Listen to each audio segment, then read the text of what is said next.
You got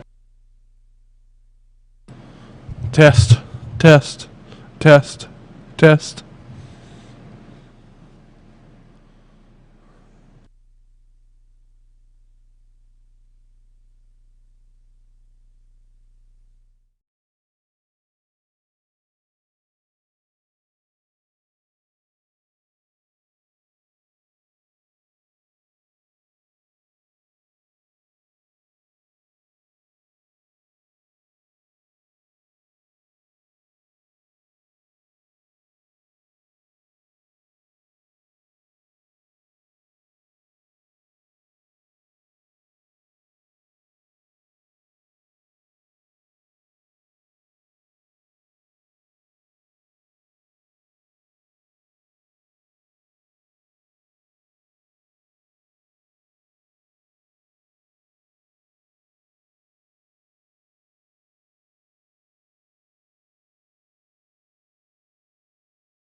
Good morning. I'm your host, BKP. We're coming to you live this Friday morning from Blue Jeans Pizza in Blue Ridge, Georgia. We appreciate Ken for providing this location for us to do the show in Blue Ridge.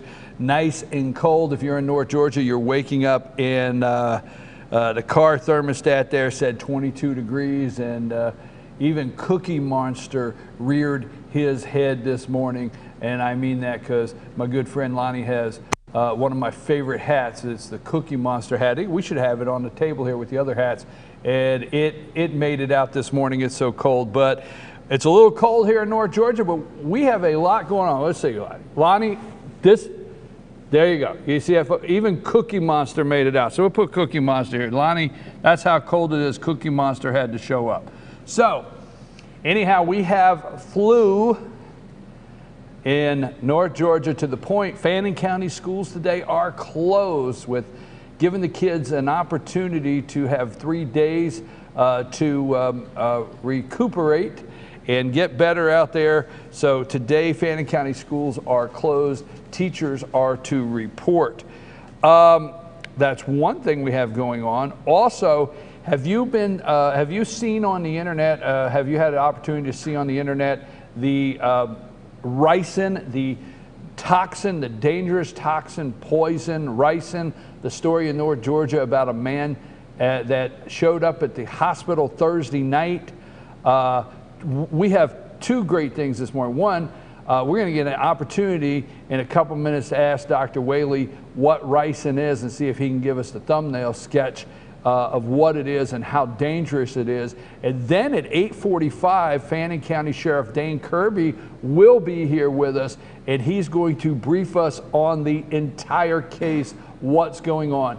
You're hearing so many things out there that we're going to let Sheriff Dane Kirby's going to come in from Fannin County, and he's going to give us a start to finish, what do they say, soup to nuts, Lonnie, right? He's going to give us the whole thing on this case in North Georgia where the dangerous toxin, deadly toxin, Ricin, was found this past week. That's all over the news. So we're doing that at 8:15.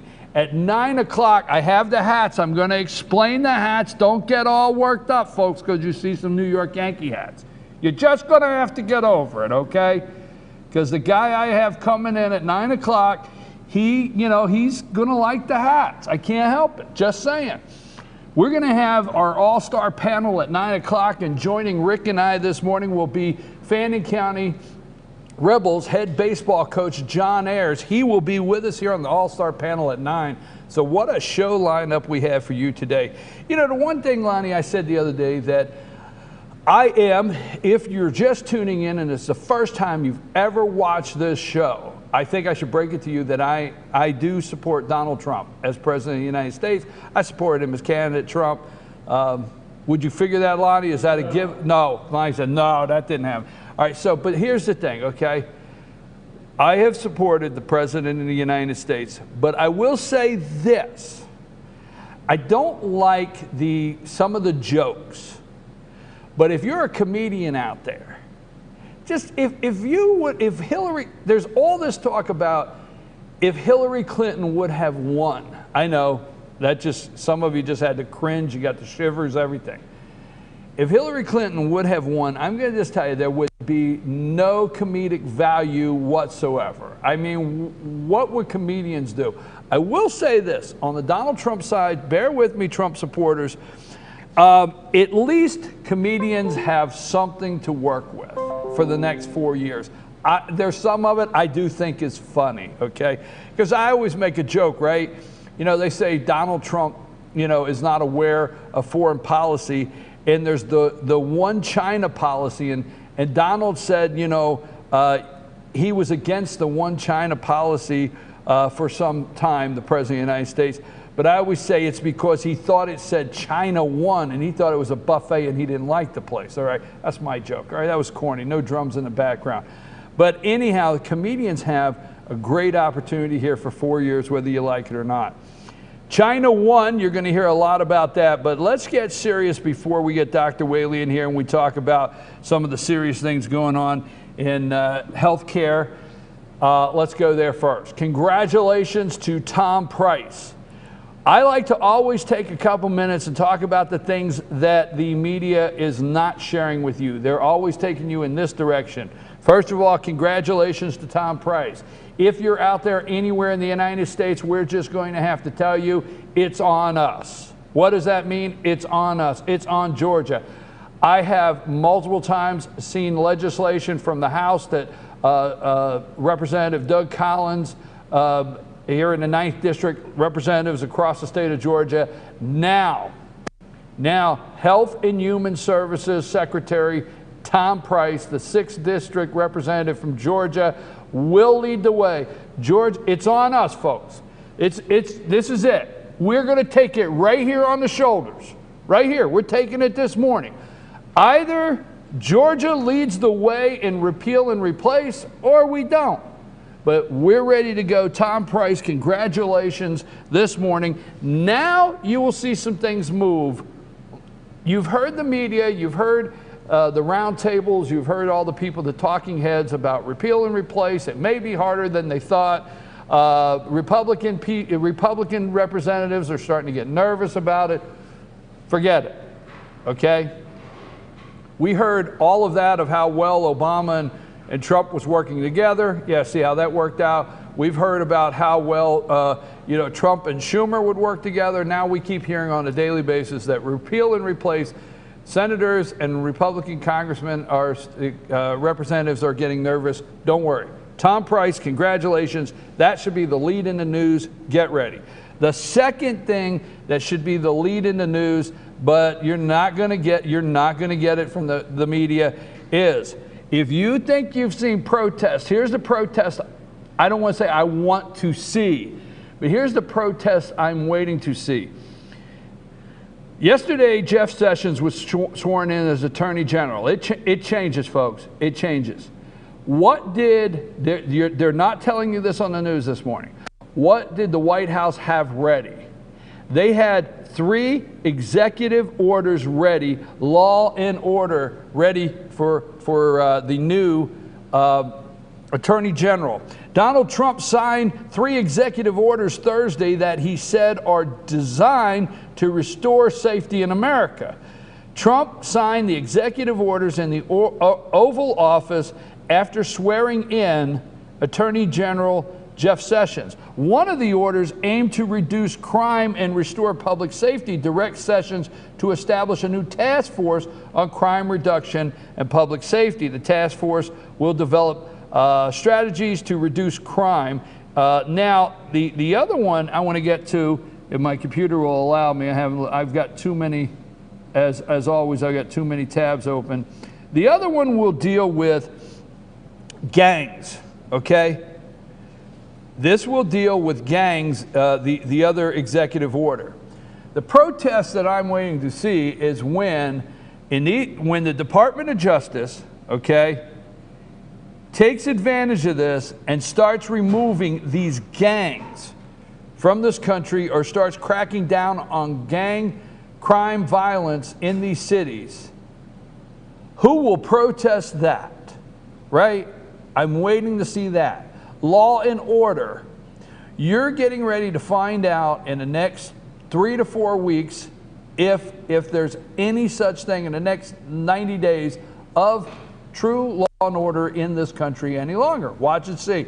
They're not talking about those executive orders. Now, I wanted to highlight that. Folks, due process, the 9th District Court. I just want to share with you, you're going to hear the media scream at the top of their lungs about separation of power, okay? You're going to hear about separation of power, executive, legislative, judicial. You're going to hear about that over and over. And you're going to hear the media say that every time Donald Trump reaches out and says something about the courts, it's an overreach of executive power. It is not, okay? Now, you went to rallies, some of you out there, 30,000, 20,000. You went to rallies all over the United States. Folks, the rallies are over. It's time to govern. And Donald Trump is doing the things he promised. President Donald Trump. That's it. Bottom line. The best thing on this, let's look at a bright side if there is a bright side, okay?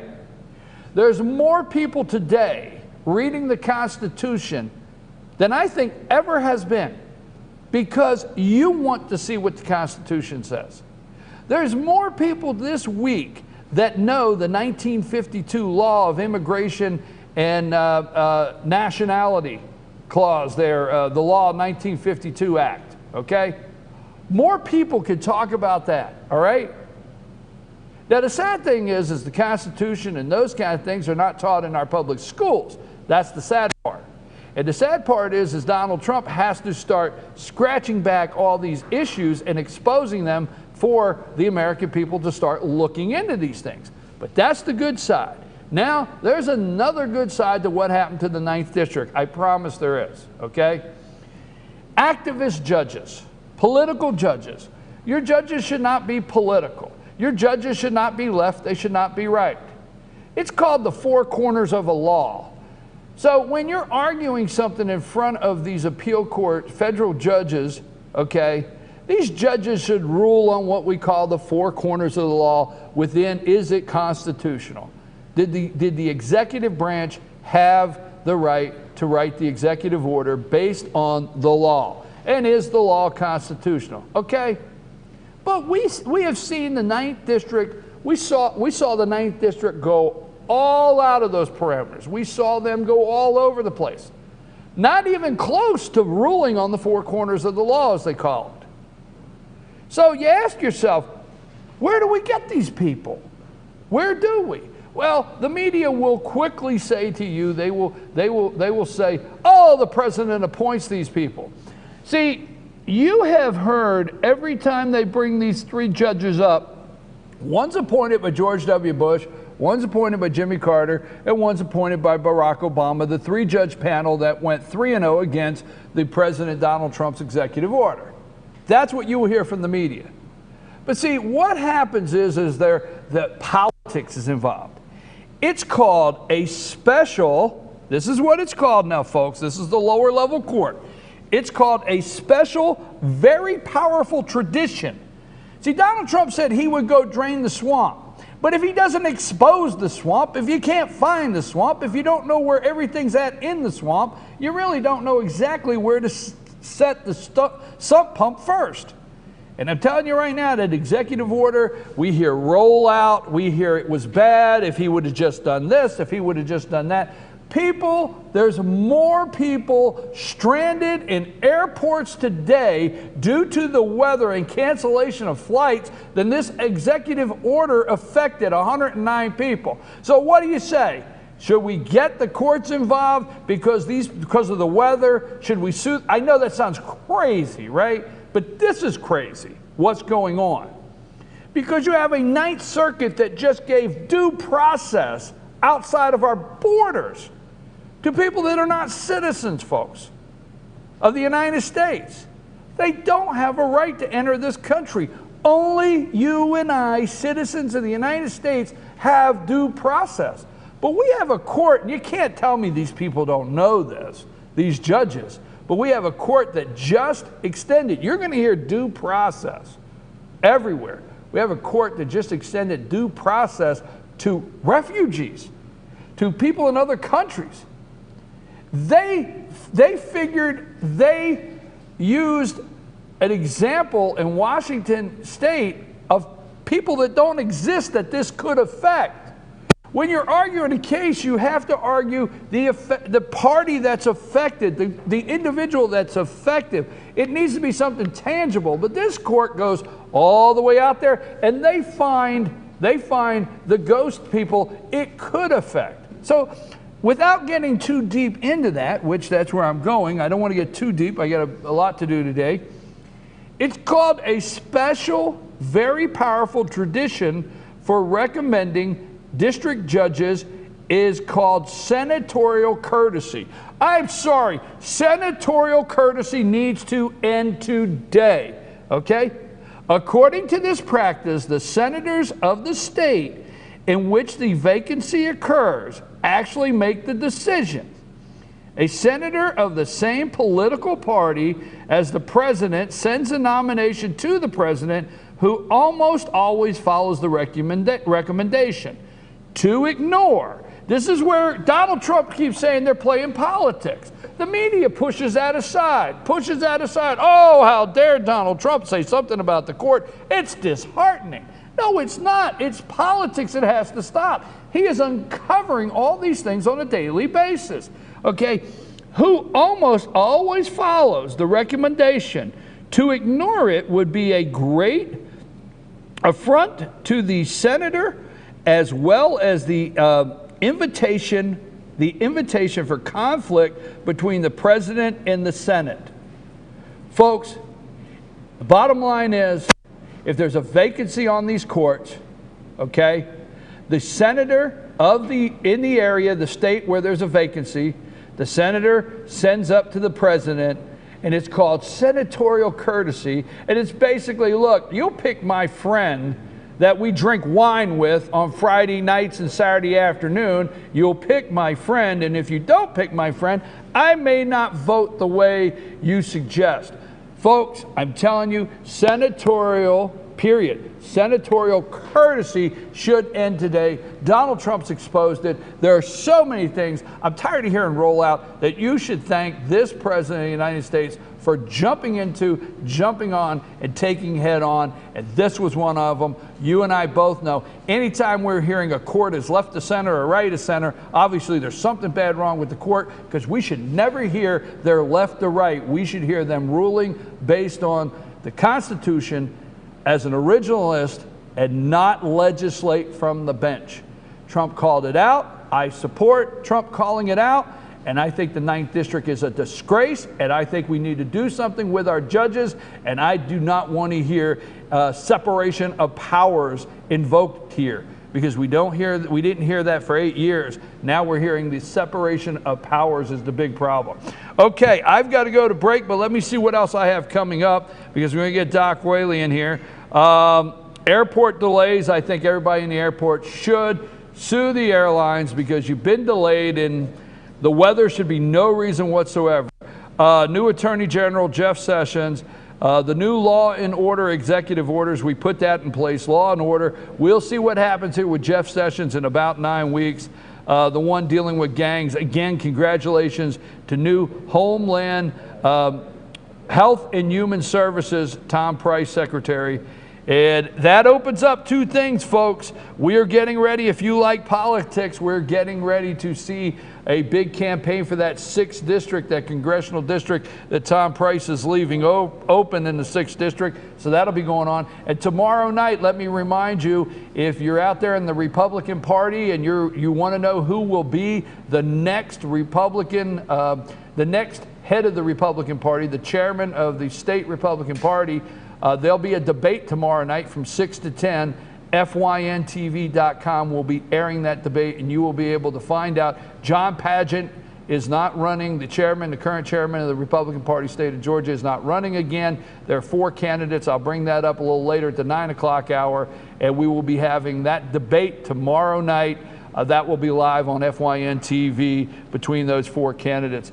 Lonnie, I heard we could have 3,000 or 4,000 connected. I've heard that throughout the state. Everywhere in the entire state is every Republican Party in the entire state got the notice, and you know how them Republicans are. They'll glue right into a good debate, right?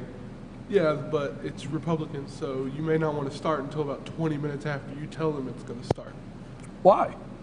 Well, I've been to Republican functions, and Republicans are a lot like me and a lot like Southern Baptists. We say we start at 2, and about 2:20 we'll get started. Oh, so you think, well, there'll be refreshments, right? Yeah. Right.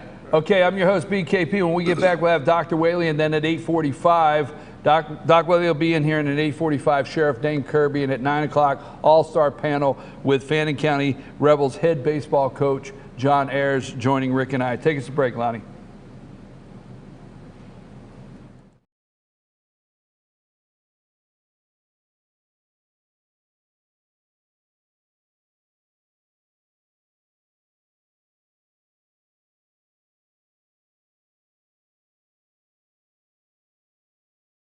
It's a new year, new you at Schottenkirk Ford Jasper. Ring in the new year with huge deals on a brand new Ford. Right now, get exceptional offers like 0% financing plus a $1,500 factory rebate on a new 2017 Ford F-150 XLT. Or get 0% financing plus a $1,000 factory rebate on a new 2017 Ford Explorer. Make your resolution a reality during the New Year, New You sales event at Schottenkirk Ford Jasper, home of the Schottenkirk Customer Guarantee. Visit us online at SchottenkirkFordJasper.com.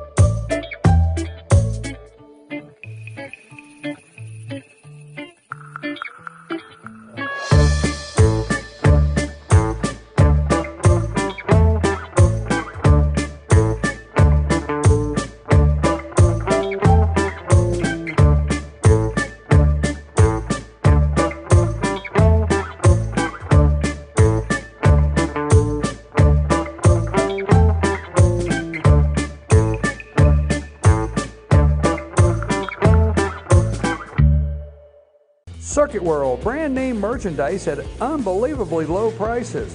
Furniture, appliances, and electronics. Circuit World is locally owned and operated, serving the tri-state area.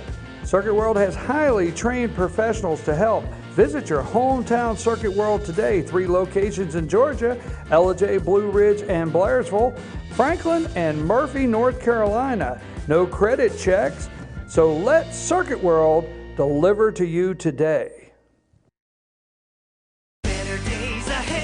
This is the big one, the 20% off MSRP model year-end clearance at Days Chevrolet in Jasper, with huge savings over $3,600 off the redesigned Malibu. Now just $20,400. Save over $8,600 off Silverado Crew Cab LT. Now just $33,500. 20% off new Chevys, right here, right now, at Days Chevrolet in Jasper. Better days ahead, Days Chevrolet. Find new roads. El Rey and Ellijay. El Rey Mexican Restaurant. Family owned and operated and a local favorite for families, parties, and meetings. Great prices. Friendly service and delicious Mexican cuisine. Patio dining available. Come sing in Carlos's Cantina every Friday 9 to 1. Eat in or take away. Same location for 14 years. Open 7 days at the corner of Maddox Drive and 515. North Georgia's favorite Mexican cuisine. El Rey and Ellijay.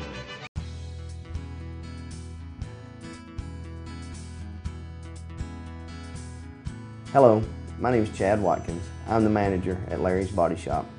We are a family-owned and operated business and have been serving the North Georgia area since 1978. We are located at 1216 Progress Road in Ellijay, Georgia. Our shop specializes in collision repair and we work with all major insurance companies. Larry's Body Shop is ICAR Gold, the highest role of training recognized by the collision repair industry. It is estimated that only 10% of collision shops meet these standards. Our shop consists of state-of-the-art equipment such as laser measurement system, down-drive spray booth, spot and MIG welding equipment. All of our paints are mixed on-site so that we can guarantee your paint to match every time. I know that having an accident can be a stressful event. We take pride in making sure our customers are satisfied with the repair of their vehicles. Our waiting area is clean and comfortable with free Wi-Fi and refreshing beverages. So if you're in an accident, stop by and see us at Larry's Body Shop. Hi, I'm Rhonda the Mattress Lady, and this is my husband Gary, owners of Mattress Overstocked in Ellijay next to Walmart. And we want to earn your business. From the time you walk in our door to the time we deliver your new mattress to your door, you will see the difference. Our selection and prices are the best in North Georgia, and customer service is our top priority. So y'all come on in and let us help you find the right mattress at the right price. That's Mattress Overstocked in Ellijay next to Walmart. North Georgia Diamond is your source for diamonds. Come on in to view the area's largest selection of fine jewelry at North Georgia Diamond.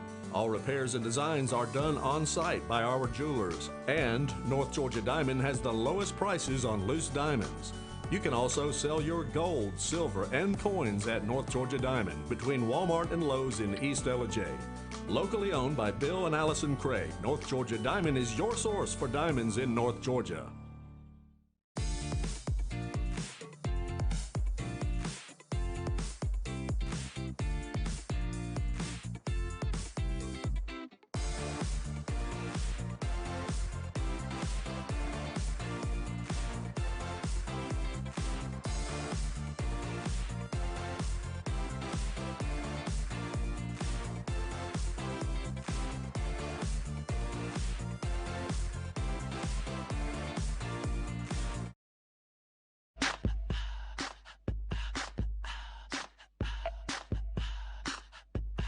What you gonna do with all that junk?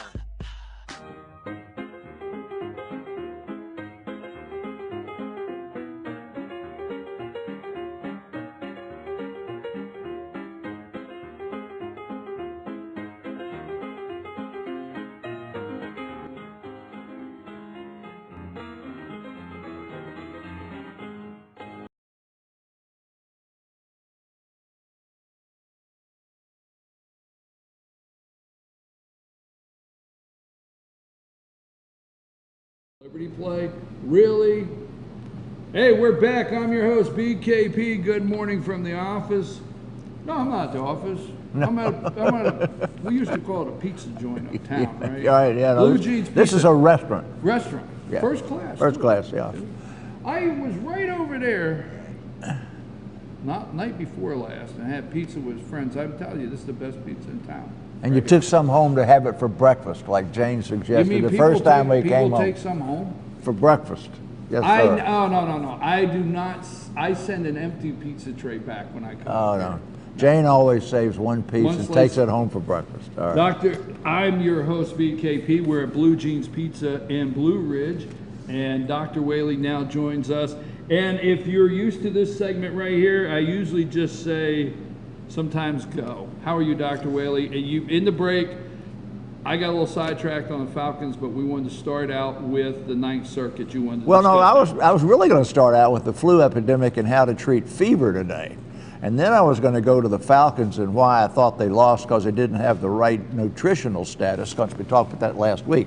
But you were starting out talking about the Ninth Circuit, and I've got to, I will say that I mentioned before, this is, if anybody's really listening, my brother Bob sits on the Ninth Circuit Court of Appeals. He will sit in September and he will sit in December. And there are 29 justices on the Ninth Circuit Court of Appeals. They are the busiest circuit, they're the largest in land mass, and they're about 30–40% of the population. They need to be broken up. But they sit in 3 judge groups with 2 of the permanent members and 1 senior judge. And so one of those 3 was a senior judge. Bob was the senior judge. Bob's a senior judge. There's a senior judge in every group, is what you're saying? Right. 3. So he's a senior judge. He's a senior judge, and he sits in the group of 3. Bob and I are raised in the same house. He was appointed by Bill Clinton. I think he's, as I told you once before, he's Bill Bradley's roommate at Princeton. I think part of what has happened to the Ninth Circuit, because I know Bob to be an extremely deliberative guy. I think I told you once before, he learned to speak Spanish so good that he now goes to South America and works at the Supreme Court. He speaks judicial Spanish because many of the people who came before him in the courtroom were Spanish, and he wanted to speak to them in their language so that they were comfortable. So he's a very, very diligent guy. But when you're talking about the Falcons have this attitude of brotherhood, they trained with the SEALs and all that. So one group of people sort of infects the other group of the people, trying to make them have a similar behavior. Well, if you take 29 justices and 14 or 15 of them are just liberal as the devil, and you live there for the next 10 or 15 years, you sort of get brought along by their culture. The Fifth Circuit, which was the circuit now, it's the 11th, but the Fifth Circuit that was headquartered in Atlanta when my dad and my brother were practicing here, was a known conservative circuit. It's been split down to the 5th and the 11th, but still those are relatively conservative circuits. But everybody that's there really thinks that they are trying to interpret the Constitution the way it was written. And I think that they've infected one another, and I have all the respect in the world for my brother, and I don't know how he would have ruled on it, but they're the ones that said you could burn the flag, and they took prayer out of the schools, and just about everything they've done that's got, and they're the most reversed circuit in the nation. So the Ninth Circuit Court of Appeals is the highest reversed circuit in the nation, which everybody says, oh my goodness, but as I say, it's the largest circuit, so they have more cases. That's the end of the Ninth Circuit. We'll talk about Ricin or whatever you want to talk to next. Yeah, let's go there, because I mean, I could really have, I mean, I could enjoy having that conversation and going further with that, and so we don't want to take up too much of that time. This past week, big story in North Georgia. Guy goes over to the Fannin County Hospital that Thursday night, and we find his car, and there's a positive testing for ricin. Now, Sheriff Dane Kirby will be in a minute just to tell us about the case, what's going on with the case, but tell people what ricin is, for those of us that don't truly know what they found. I am the medical advisor to the Fannin County Sheriff's Department, so while they were going to the emergency room, I was talking to Dane about ricin. Ricin is just a chemical that's in the bean of the castor bean. Right. It's not something that you go and manufacture, for example. Imagine that you've got the cocoa bean and you're going to get chocolate out of it. So think about the ricin is a portion of the internal part of the seed of the castor bean. It is extremely poisonous, so you don't make it, you just extract it from the castor bean. Right, okay. Now, if you inhale it or inject it, it takes less than what you would say were 4 or 5 grains of salt worth of it to kill you. Castor beans in their raw state are poisonous, and if you eat 5 to 8 or 15, you get poisoned by the ricin. Now, if you chew it up real good so that you get more of the pit, it'd be a smaller number of beans. But your stomach doesn't digest the outside of that seed very well, so it takes a good number of seeds to do anything. 98% of the people who are poisoned by ricin by mouth in the castor bean way survive it. So just imagine that it's a real harsh chemical that goes down in your GI tract. It causes burns in the esophagus and stomach. That's the best analogy I can get. And then you bleed. So intensive care type of treatment, IV fluids, blood transfusions, oxygen, and so forth. If you are going to be able to survive, because you're basically a strong individual, then you will. If you're a weak individual, you might not. So Dane will have to tell you what happened when the GBI and everybody else got involved in this, but if you just take a castor bean, put it on the table, hit it with a hammer, and then send it to the lab, it will test positive for ricin. And that's as much as I can tell you. Now, Dane will have to tell you what else happened here. Okay, well, but where do you get something like that? I mean, where do you? Castor beans. Castor oil is what comes out of castor beans. So castor beans are out there in the world, and I don't think you can buy them at Ingles, but they're out there. I don't know where you go and buy them or get them out of your garden or something, but I know my wife has a plant in our atrium in Atlanta, and I don't even know what it's called, but when she got the new puppies, she said they can't go out there to go potty because that seed is poisonous to dogs and to people. If they chew it, these little puppies will chew anything that's laying on the ground. So I don't know. Maybe your wife and I have castor plants in their garden. I wouldn't know. I don't know. So now, again, yes, the sheriff will give us the details of the case, but are we concerned with something like that being in North Georgia? That are we concerned that it could get in water supplies, anything like that? Because I will tell you this: there was a message I received 2 days ago that said, well, the scary thing to this citizen was that this was found not far from a water supply. So that's No, I would let the sheriff and the public health officials and the hazmat officials comment on that. I would say that you'd have to have a terrorist who was making ricin in quantity, who wanted to do big time harm, to go put it in a water supply, and I've never heard of anybody doing that. I think and I don't know anything about this particular case, but I think that you've got a mentally disturbed individual who found out about castor beans and ground them up in might have ground them up in his blender that he makes his smoothies in. I don't know, but it's a serious issue when somebody does something like that. You've got to treat it seriously. I don't know anything about this particular case, but as I say, the idea that castor beans themselves are poisonous and that you get the ricin out of a castor bean, I don't think people in North Georgia have to be worried about that, because that was true yesterday and it was true 2 weeks ago, and somebody ground up a few castor beans and had some around them. I would not panic. Well, the big city media, we'll call them the big city media, and the reason I'm kindly pushing on this is because some big city media sometimes sensationalize things and make things sound more concerning to the local public than they should be, but I don't want to say we shouldn't be concerned. Okay. Well, they're worried about us being too conservative up here and having, we rely on our Bibles and our guns, and I know. They may think we're trying to do something terrible. All right. Last week, before you had your NFL guest in here, we talked about the difference between athletes being only a tenth of an inch and a hundredth of a second. And we talked about them having 8,000 and 9,000 calories per day to eat. And we had gotten started on what pregame meals, during game nutrition is, and what post-game meals are all about.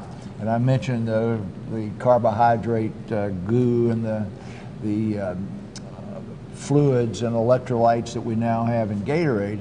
And if you stop and think about that Falcon game, the way it turned out was New England had the ball for over 2/3 of the game, or about 2/3 of the game. There are 8 or more people who can play wide receiver and can play in the cornerback position and stuff, but you've only got 6 or 7 people that can play on the defensive line. You've only got about 6 that can play linebacker. And when you kept them out there all that time, they're going to run out of glycogen and run out of glucose toward the end of the game. And I believe that's actually what happened. I think our defensive linemen ran out of glucose, and they just weren't playing in the last 10 minutes like they played in the first 30. And our offensive linemen, offensive linemen and backs, we shouldn't have had that sack. He shouldn't have been passing in the first place. But I look at it as a running out of steam, like hitting the wall in a marathon, and maybe a little more bananas and Gatorade during the game might have made a difference. So I'd like to give it a medical explanation here, or at least I'm okay with that, Dr. Whaley. I hope there's some Falcons fans out there that are saying right now, oh, okay, I feel much better. So well, during the break, you two guys were fighting. We were not. Hey, well, excuse me. You were having an animated discussion. There you go. About whether or not the offensive coordinator in calling a pass play was the stupidest thing since it's ever happened. And I would agree that was the wrong play to call at that time. But I will say that the play before, when they ran, Jane texted all of her friends and said, "Why are they running now? They ought to pass." And the very next play, he was sacked. And Jane said, "Whoops, I'm not a coach," is her next thing. So anyway, we'll get off the Falcons, but I did want to get back to that nutritional thing. We talked about the 9,000 calories and the need for fluid and the need for carbohydrate during the game. And I don't think, the way they do with the no-huddle offense is you really don't have the opportunity, if you're on the field, to get that nutrition that you would have gotten back when they're switching people all the time. And so when they go off, you can see them squeeze that carbohydrate in their mouth. But if you're out there for 7, 8, 9 minutes, you don't get a chance to do that. So that was the end of that. The other thing I was going to talk about today is, yes, the Fannin County schools are closed because of the flu. We have had a huge number of people in our offices in the last 10 days, and I've been preaching for months about walk, don't run, get your flu shot. You know, I got the call yesterday for Fannin County Schools, an automated call that said that school would be closed today due to the flu, and you're the first, I'm telling you, sir, you're the first person I thought of. I'm like, Dr. Whaley's been talking about it, how serious this was going to get. Right. Shot. Yeah, well, anyhow, the thing I was wanting to say is that when you get sick and you stay home and you start running a fever, people start to panic about the fever. Remember that nobody ever died of a fever. They died of what caused the fever. And people want to say, well, should I treat the fever? And that was the whole thing I wanted to talk about before we went on to something else. Was fever is God's way, or nature's way, of actually fighting the infection. Yes. When your temperature rises, it increases the activity of your white cells and increases the immune production of your antibodies and enhances your immunity. So if you lower the temperature by giving Tylenol or ibuprofen or whatever to lower the temperature, you're in essence interrupting the natural immune enhancing process of the body. You really need to worry if a person's temperature gets to 105, not 100.5. And we really don't even call or can worry about a fever until it gets to about the area of 100. Because people, like when you go jogging and you sweat, your temperature is 100. And when you're playing tennis and you sweat, your temperature is 100. So that's not in and of itself harmful in the least. Now, if you got aching and all that, you can take something for the aching, but you're not trying to treat the fever, because treating the fever doesn't help a thing, and lowering the temperature actually probably interferes with the immunity. Now, is it too late to go get a flu shot? School's closed. It's the second week of February. I told you to get it by the end of January, and I was letting you get it last week. I don't know that there's any reasonable rush to go get a flu shot today, because it's not going to have an effect for 2 to 3 weeks. So, now we actually, let me see if I get this right. We actually can do nothing to break the fever ourselves. The fever breaks, like we have a fever and it's high, and there's a flu, and then there's like you wake up and you're like, oh, my fever broke. That breaks naturally when your body no longer needs to fight what caused the fever. Assuming you didn't take Tylenol and you didn't take something to lower it. That's correct. Your fever breaks because the immunity has begun to clear the virus, or whatever it was. Now, times when you really need to worry about fever, I don't want to minimize it, but we're talking here about a viral illness. You get somebody who's got a cut on their leg, and they start getting red streaks running up their leg, and their temperature goes to 100 or 100.5.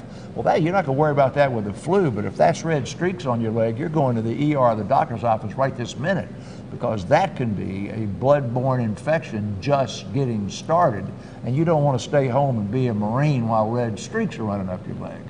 Or if you have a temperature and you don't have viral symptoms, you're not sneezing and coughing and feeling lousy, and you get a big old bump on your fanny or something, that could be an abscess or infection. That needs to be treated.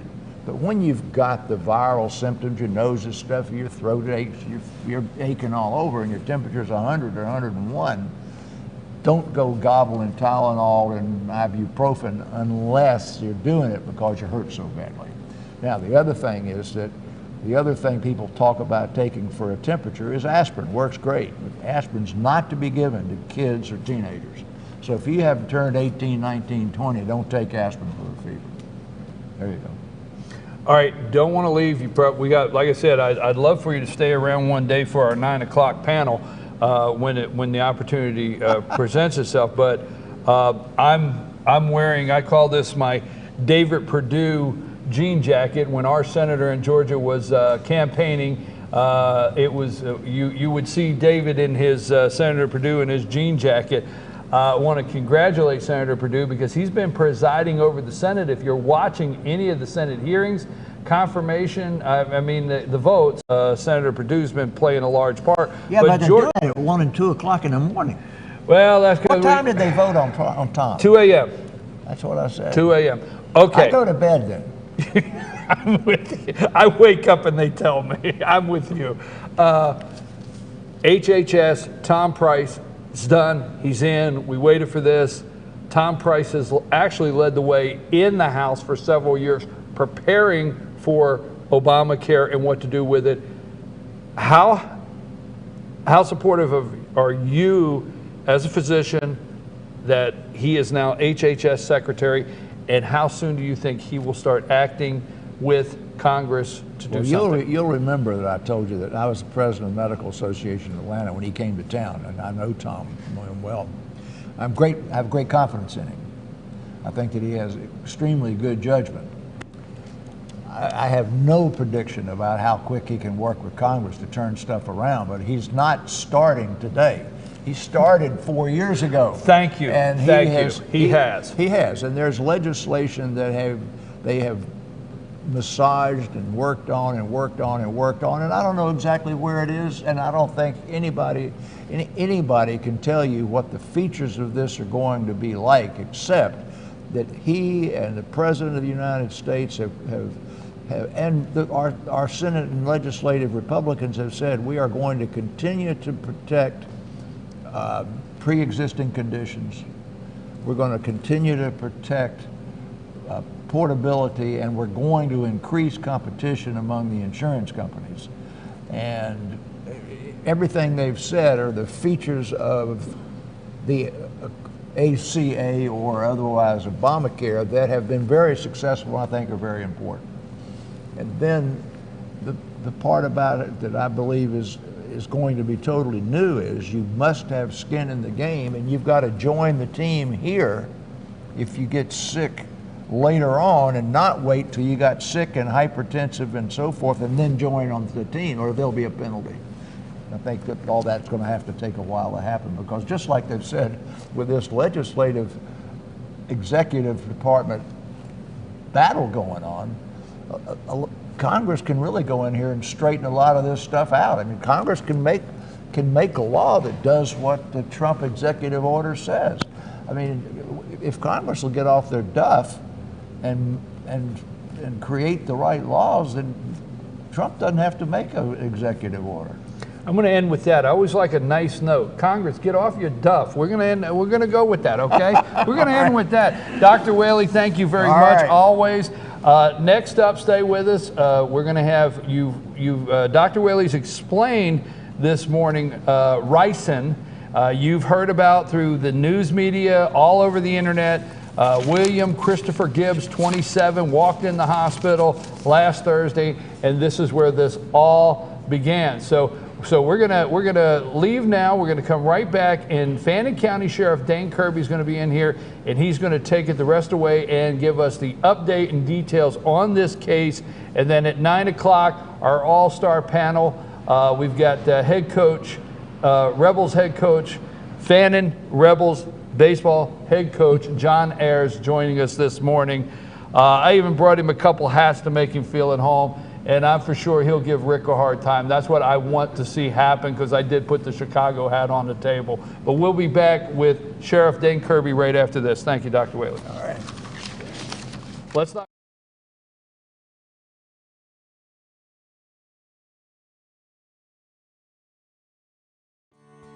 North Georgia Diamond is your source for diamonds. Come on in to view the area's largest selection of fine jewelry at North Georgia Diamond.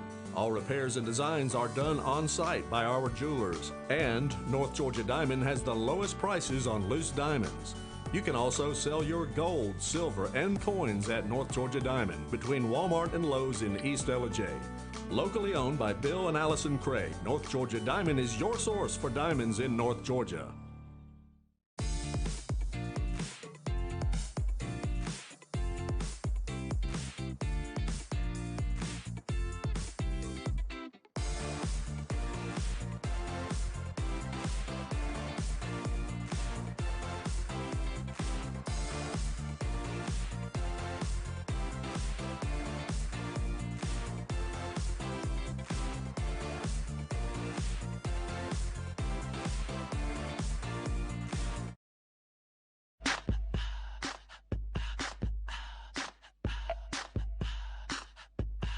what you gonna do with all that junk?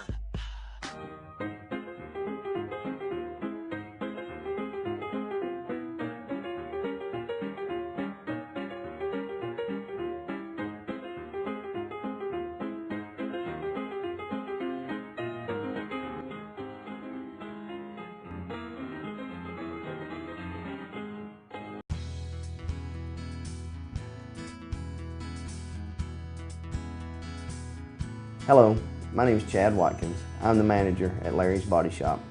We are a family-owned and operated business and have been serving the North Georgia area since 1978.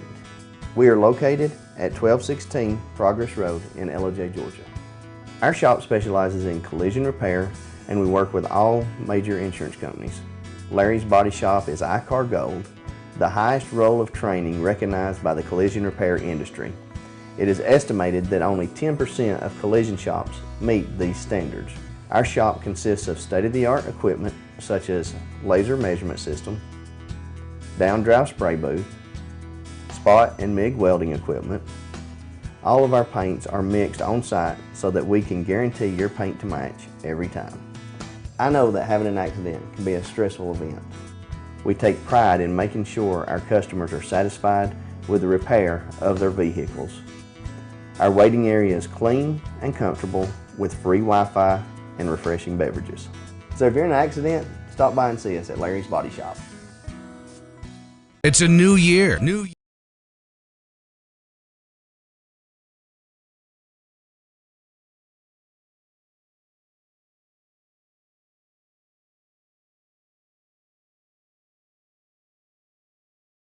I'm your host, BKP. We're live this morning from Blue Jeans Pizza in Blue Ridge, Georgia.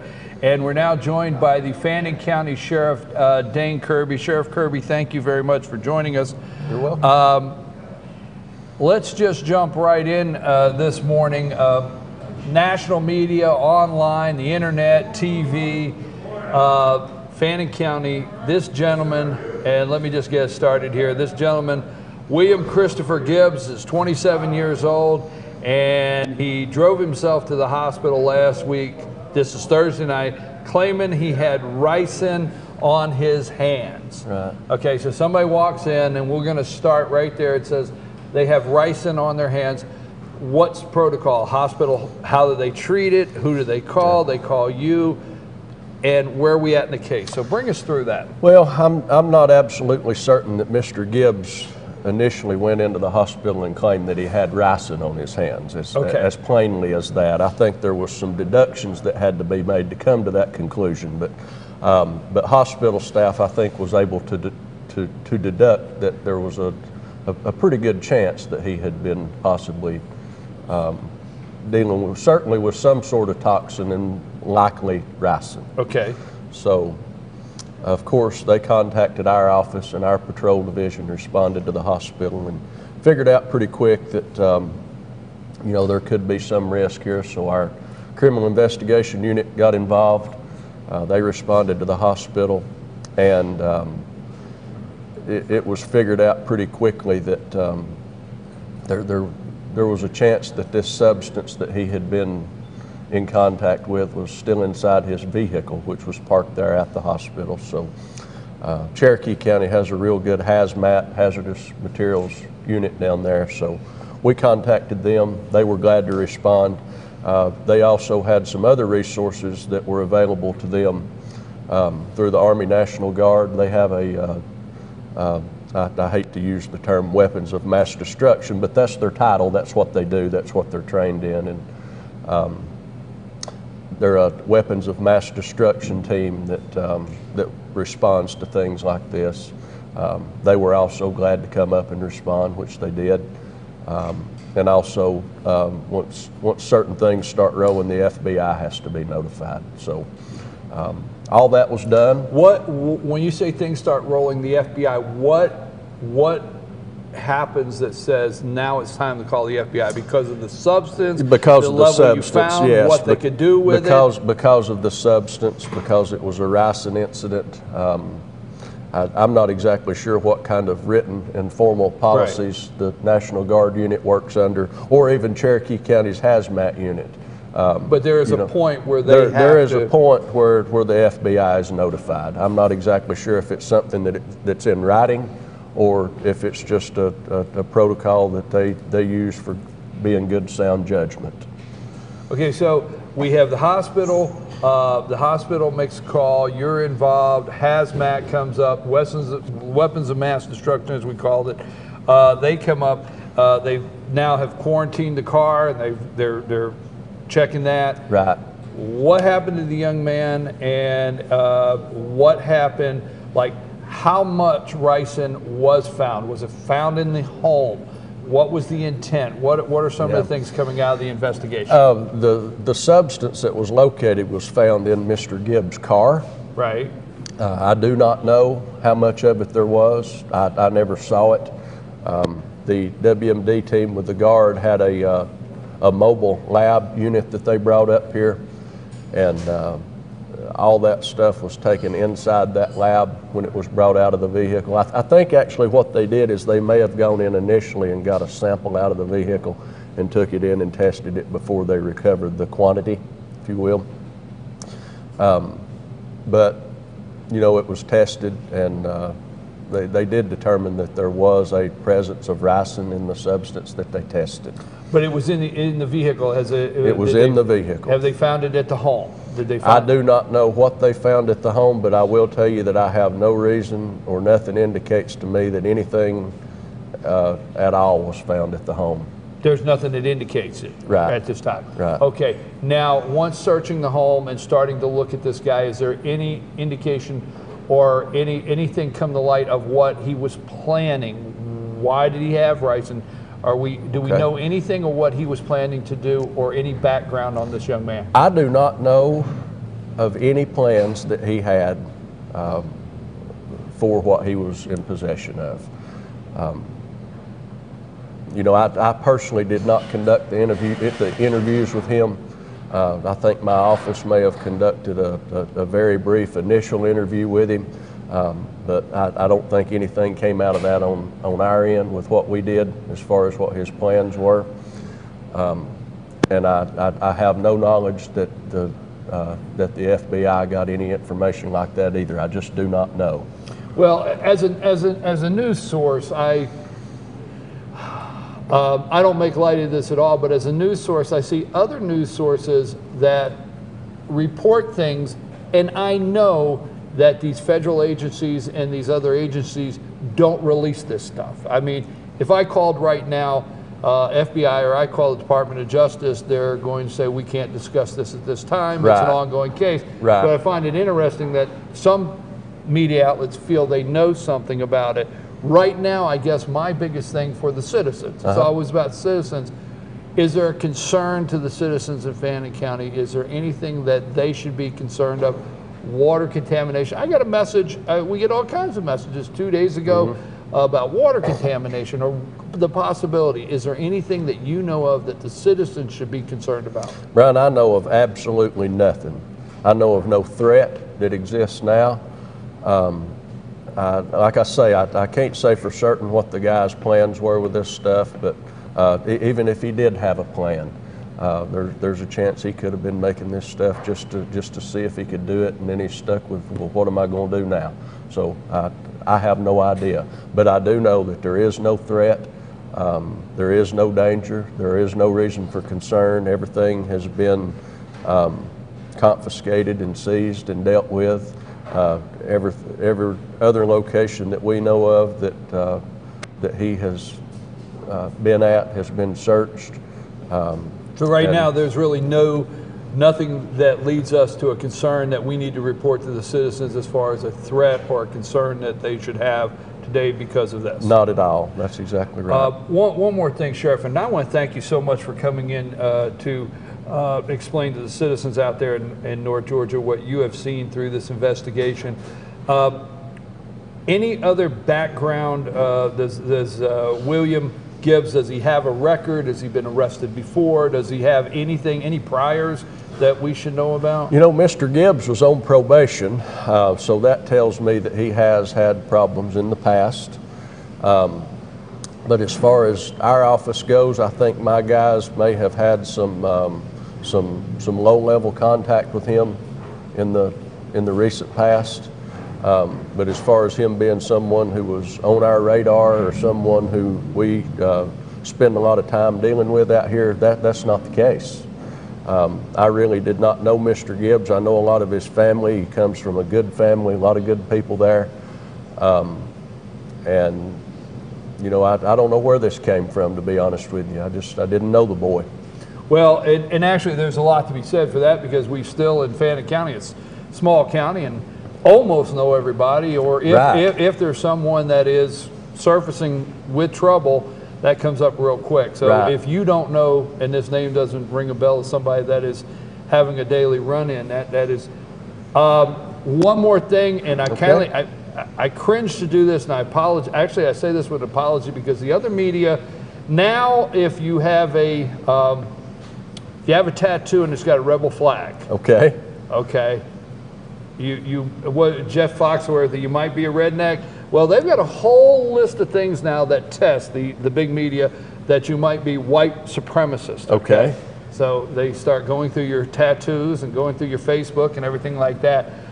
Is there any concern, or is there anything as far as white supremacy that you've seen with this young man that stands out?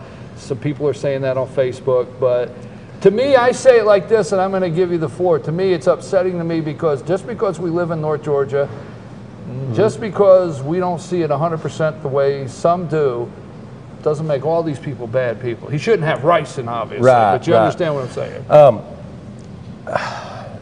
I'm not sure if I have looked at his Facebook. I think I have looked at his Facebook page. I think there's a couple of different ones out there, but I think there is a Facebook page that I looked at. And, you know, the only thing I can say is this. Any conclusions along those lines that I would draw personally would have to come from that Facebook page, because I don't have any other information that indicates anything like that. So people will have, if they want to draw their conclusions from a Facebook page, then there's not a whole lot that I can do about that. So your Department of Justice, FBI, there's nobody that's conveyed with local law enforcement, the sheriff's office, that they seen where this was an attempt to do something major based on that. If that talk has been had on their end, I don't know about it, because I have certainly not had that conversation with the feds.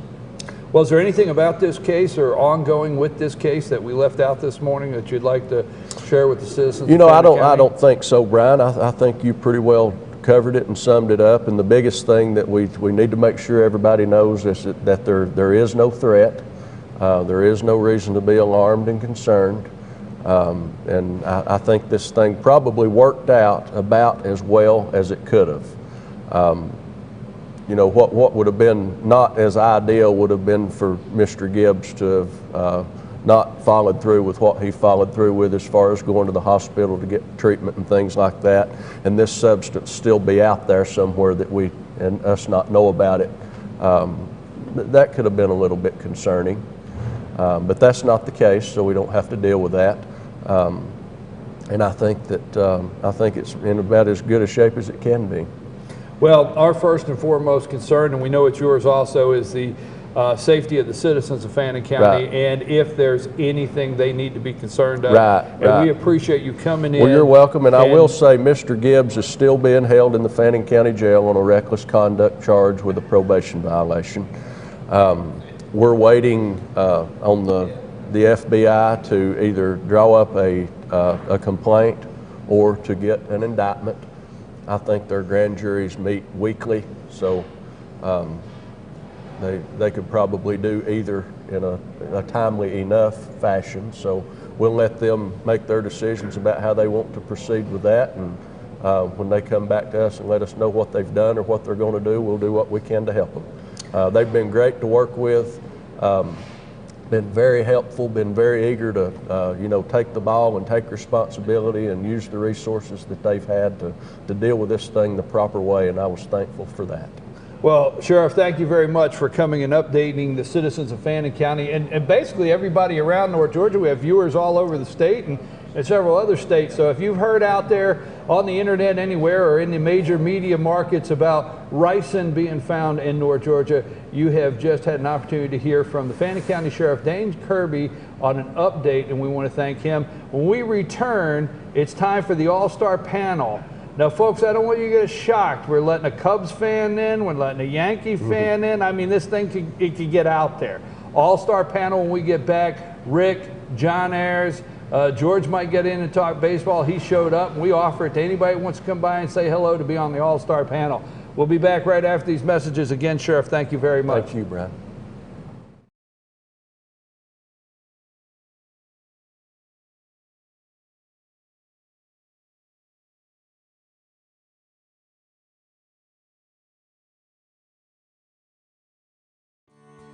North Georgia Diamond is your source for diamonds. Come on in to view the area's largest selection of fine jewelry at North Georgia Diamond. All repairs and designs are done on site by our jewelers. And North Georgia Diamond has the lowest prices on loose diamonds. You can also sell your gold, silver, and coins at North Georgia Diamond between Walmart and Lowe's in East LJ. Locally owned by Bill and Allison Craig, North Georgia Diamond is your source for diamonds in North Georgia.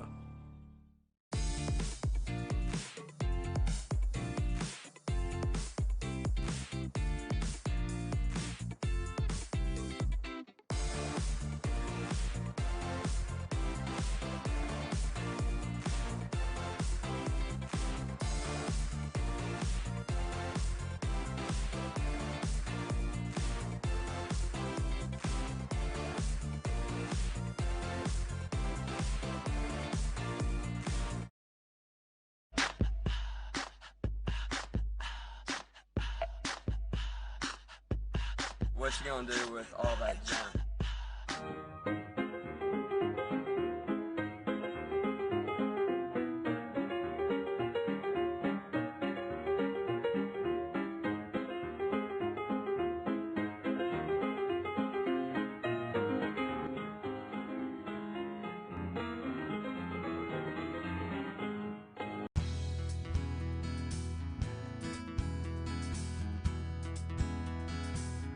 Hello, my name is Chad Watkins. I'm the manager at Larry's Body Shop. We are a family-owned and operated business and have been serving the North Georgia area since 1978. We are located at 1216 Progress Road in LJ, Georgia. Our shop specializes in collision repair and we work with all major insurance companies. Larry's Body Shop is ICAR Gold, the highest role of training recognized by the collision repair industry. It is estimated that only 10% of collision shops meet these standards. Our shop consists of state-of-the-art equipment such as laser measurement system, down-drive spray booth, spot and MIG welding equipment. All of our paints are mixed on site so that we can guarantee your paint to match every time. I know that having an accident can be a stressful event. We take pride in making sure our customers are satisfied with the repair of their vehicles. Our waiting area is clean and comfortable with free Wi-Fi and refreshing beverages. So if you're in an accident, stop by and see us at Larry's Body Shop. It's a new year. New you at Schottenkirk Ford Jasper. Ring in the new year with huge deals on a brand new Ford. Right now, get exceptional offers like 0% financing plus a $1,500 factory rebate on a new 2017 Ford F-150 XLT. Or get 0% financing plus a $1,000 factory rebate on a new 2017 Ford Explorer. Make your resolution a reality during the New Year, New You sales event at Schottenkirk Ford Jasper, home of the Schottenkirk Customer Guarantee. Visit us online at SchottenkirkFordJasper.com. Circuit World, brand name merchandise at unbelievably low prices. Furniture, appliances, and electronics. Circuit World is locally owned and operated, serving the tri-state area. Circuit World has highly trained professionals to help. Visit your hometown Circuit World today. 3 locations in Georgia: LJ, Blue Ridge, and Blairsville, Franklin, and Murphy, North Carolina. No credit checks, so let Circuit World deliver to you today.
Mattress Lady, and this is my husband Gary, owners of Mattress Overstocked in LJ next to Walmart. And we want to earn your business. From the time you walk in our door to the time we deliver your new mattress to your door, you will see the difference. Our selection and prices are the best in North Georgia, and customer service is our top priority. So y'all come on in and let us help you find the right mattress at the right price. That's Mattress Overstocked in LJ next to Walmart. El Rey and Ellijay. El Rey Mexican Restaurant. Family owned and operated, and a local favorite for families, parties, and meetings. Great prices. Friendly service and delicious Mexican cuisine. Patio dining available. Come sing in Carlos's Cantina every Friday 9 to 1. Eat in or take away. Same location for 14 years. Open 7 days at the corner of Maddox Drive and 515. North Georgia's favorite Mexican cuisine. El Rey and Ellijay.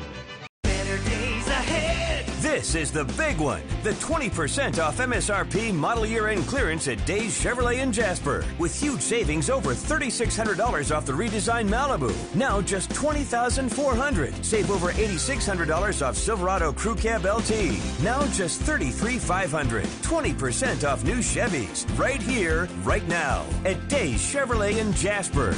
Better days ahead, Days Chevrolet. Find new roads.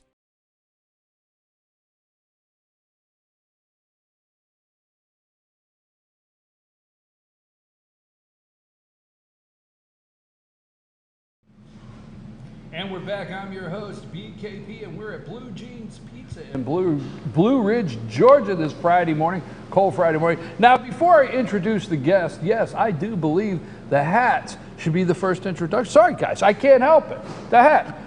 All right, we got a Cubs hat. Can you explain the Cubs hat? I mean, is this like, there's something about it? Like, is it a special hat from 1929 or something? No, it's actually a hat from about 20 years ago when I was coaching Little League and my son was on my team, the Cubs. Okay, so we have Rick, the Cub fan. That's our Cub fan for the day. Now, Coach Ayres, this is last year's, man. I mean, it's cool. I have last year's hat, but got to do something about this, okay? Well, I mean, I need a series of hats. We'll get you a new one. All right, this is my Fannin County baseball hat. We're going to talk to head coach John Ayres here about the team, the upcoming team this season, and also the team's headed down to Florida. We have the Chicago Cubs World Series hat. We're going to give them their props. Okay. Now we have this one. This is the hat, Fannin County Rebels. Coach, thank you very much. You're welcome. But my wife keeps saying to take my hat off in the house. I wear it around the house. Now, we get to this. This is just for Coach, all right? I never bring these out, but I did this time. This is the 1996 World Series New York Yankee hat. Tag still on there. Went to Sports Authority next morning, boom, 1999. Wow, you know that's, all right, so that's the Yankees World Series hat right there. Be careful, don't touch it, Rick. Okay, and then we have the 1998 New Era Yankee Championship hat. That's for you, Coach. You okay with? Where's the other 25? I understand, Coach, there's a couple, it's a small table. All right. Coach, can I tell him you're a Yankee fan? Yeah, absolutely. All right. Proud to be a Yankee. Thank you guys for being here. This is what we call our all-star panel at 9 o'clock. We usually talk politics, and I don't know if Coach gets started on something, I'm not going to stop him. Let's talk baseball, though, for a minute. Coach Ayres, how many years have you been the head coach of Fannin County Rebels here? It's my second year. This is your second year? Fannin County, yes. Okay, and in your second year, like, last year, I followed the team, kept up with the team. Great group of guys, great staff you have. I want to tell you first, right out of the box, I am impressed with the level of support that you seem to be getting. And not that you shouldn't get it, but from the field to the dugouts to painting to fixing the press box. That's important to us, right? The press box is from, no, everything. I'm in the locker room. Talk about that level of support and how that translates out onto the field and attitudes. Well, it's tremendous. We talk about how for us to be successful, we have a lot of stakeholders involved. We've got the parents, we've got the players, we've got the community, the school district, the coaches, and I think what I try to make everybody understand is that if we work hard and we strive for excellence, that people will jump on board and do the same. And because I think it's contagious. I think winning is contagious. I think losing is contagious. Okay, and hard work is contagious. So as we just go about our business every day, and everybody's just jumped on board tremendously, and our school districts put some money into our facility. Our parents have done a tremendous job, not just raising money and bringing money in, but the job they've done with their labor and their work at our facility. A lot of the things that the parents have done, they've used their talents to create a situation for our kids to where they can have pride in their facility and in their program. And a lot of times when you're working to improve your program, there's some quick fixes. And those quick fixes are getting your facilities upgraded, getting uniforms upgraded, things like that that can just change the mindset. Absolutely, and the attitude absolutely. of our kids and bring legitimacy to what we're doing. Let me go this, and then Rick, if you think of something you want to get in here, we're talking more about high school baseball, but bring people up out there that might not know you, Coach Ayres, of some of your background in coaching. Where have you been coaching? Colleges? What have you? What do you bring here when you stopped by to say hello in Fannin County? And first of all, we're glad to have you here. Well, I appreciate it, and we love my wife and our children. We love this community. We vacationed here since 2004, and every time we go back to Florida to go home, we felt like we were leaving home, and so we're really blessed and happy to be here. My career is pretty long, so for such a young guy. Yeah, I mean, this is my 29th year coaching high school overall. That's impressive. In Florida, New York, and Georgia. I think the thing that I bring to the table is experience. I think every kid out there that I run into, I've already coached a kid just like them. I like that. Every parent I deal with, I've dealt with a parent like that before.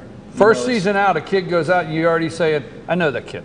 Yeah, I know that kid, right? So experience is the best teacher. And if I don't know something by now, I'm in trouble with all the years that I've been coaching. And I've been fortunate to be able to put myself in situations where I've been able to learn a lot from some great people.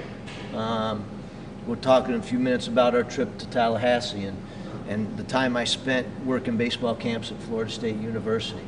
Another mentor of mine and a very good friend of mine is Tim Corbin at Vanderbilt University, who has just done a tremendous job with that program at Vanderbilt. And I've been fortunate and blessed to work there for 13 years now, twice a year, and become good friends with him and all the coaches that have come through there, and got to know some of the players that have come through there. So I think that's the thing that I think will help me help the kids be successful, is what I've learned through my experiences and the people that I've been around. And if I can share those things with them to help them be better players and, most importantly, better people, then we're doing what we need to do. Rick, you want to get in here? One of the things that I've noticed, and my wife and I have been fortunate enough to have a son that's come up as a baseball player through Little League, high school, college, and then a little bit of professional baseball.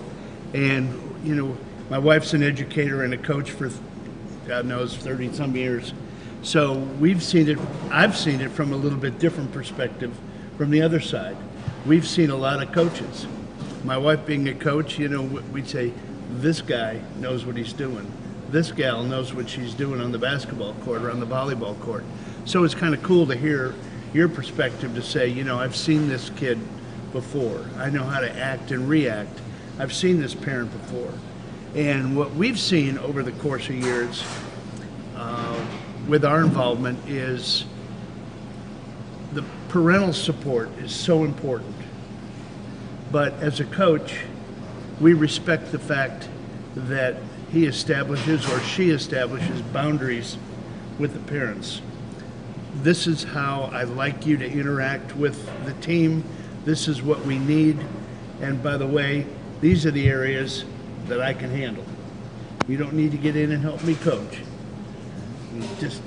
You be the parent. Right. You know what I'm saying? So that's the perspective that I see. And John and I have talked several times before, and this guy's a good one. So if you set off, and let me take that. If you set off right from the beginning, I call it a healthy line of respect between player and coach and parents and player, and where all those divides are. Do you do that through all the years of your coaching? Yeah. And what changes? Take that into changes of when coaching years ago to now. Some of the kids you have coming up now. You know, I try to do that. I really try. I try very hard to do that, and we talking about the stakeholders and the roles. It's just like a team, and everybody has their roles, and I think as time has moved on, those roles have blurred.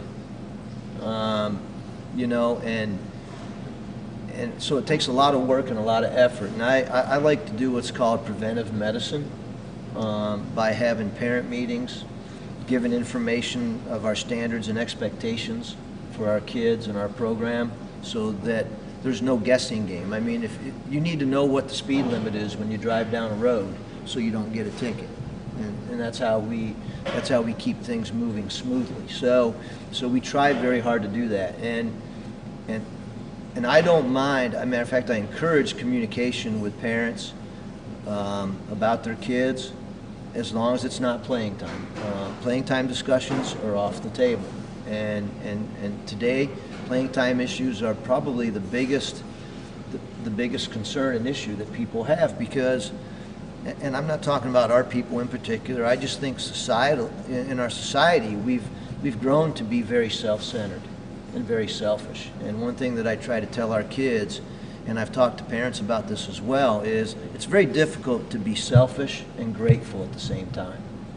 And I think it's important that we all try to be grateful for our opportunities. You know, we get to go to practice today. We get to be on the team today. It's not that we have to go to practice or we have to, you know, and there's so many lessons, life lessons and things that are learned. I mean, if you think about it, everything that happens every day is teamwork.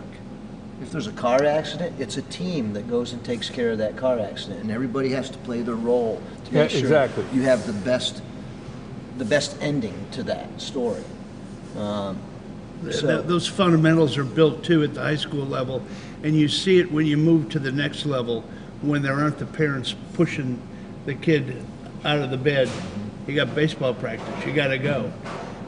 Once you develop that camaraderie and that team spirit, and you know that there's so many other guys, 20 other guys depending upon you to get out of bed in the morning when you're laying at in the college campus, and make sure that you're there to do whatever is expected of you.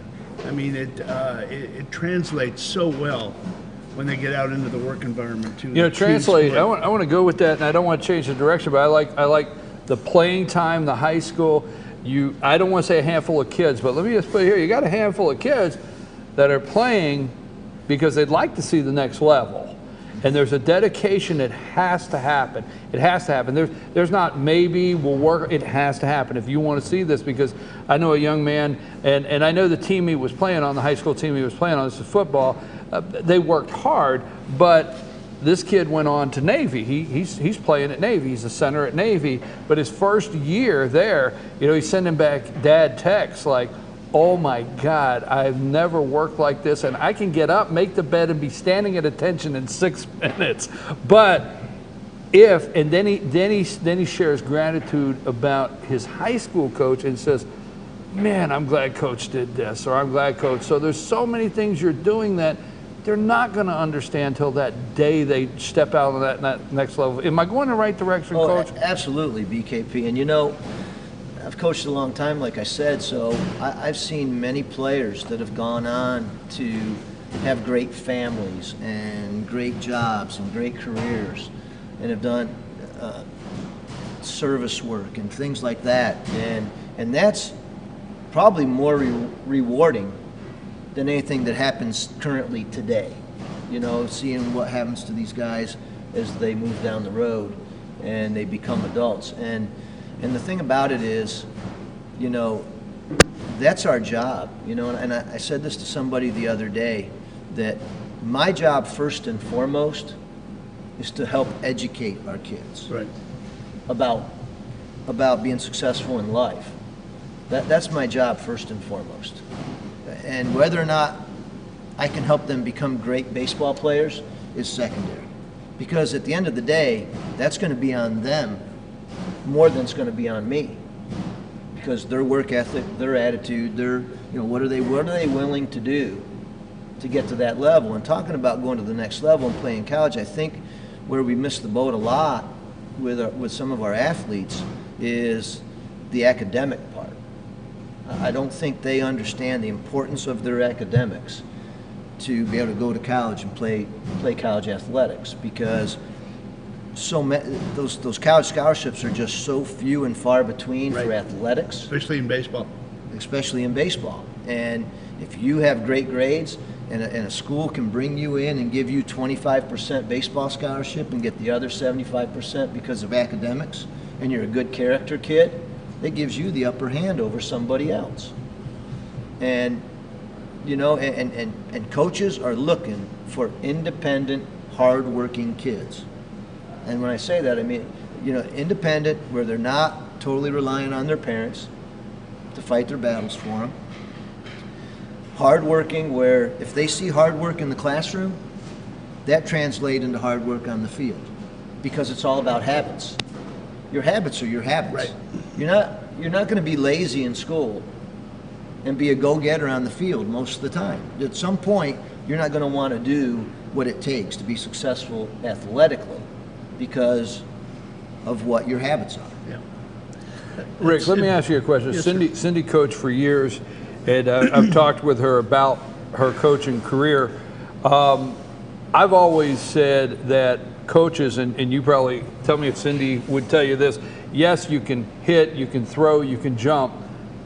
I'd like a whole team of coachable kids, what I call coachable kids. What do you talk about? Cindy's talking about that, and is that actually something you like, what I call coachable kids? Go ahead. Well, yeah, I mean, I've seen a lot of children that she's coached, young adults that she's coached, and you're right. Some of them have all the talent in the world, and they just, you know, I'm okay, but how's the crowd taking it? And they're really not into the mix, so to speak. That's not a coachable child. They want to be there. They need to make sure. The child needs to make sure they want to participate and they be a part of it. And so much of that begins at home. It truly does. Coach, what do you think about what I'm bringing up here, this topic? And we got to get in. I know, thank you very much out there. I'm BKP. We're at Blue Jeans Pizza in Blue Ridge. I'm really getting into this because I'm enjoying this so much. We're with head coach. Let me just break here to say we're with head coach, Fannin County Rebel baseball coach, John Ayres, and Rick's joining us. We have all the hats, having fun this morning. And we're going to get into the Fannin Rebels headed to Tallahassee and what the team looks like this year with Coach Ayres. Coachable kids, that's what I call it, coachable kids. And well, I think what's important about that is you're going to have players that are more challenging than others. No question. And their talent level, to me, doesn't really matter if they're part of our program. It matters because the goal is to help mold them and educate them, whether they're our best player or our least talented player. Now, at the next level, it's going to make a bigger difference. Right. Because those guys aren't going to waste their time unless the talent level is really, really high. And then they might spend a little time trying to mold kids. So, but I think it's important to try to teach our kids to have a teachable spirit. I like that word better than a coachable spirit. A teachable spirit. Okay.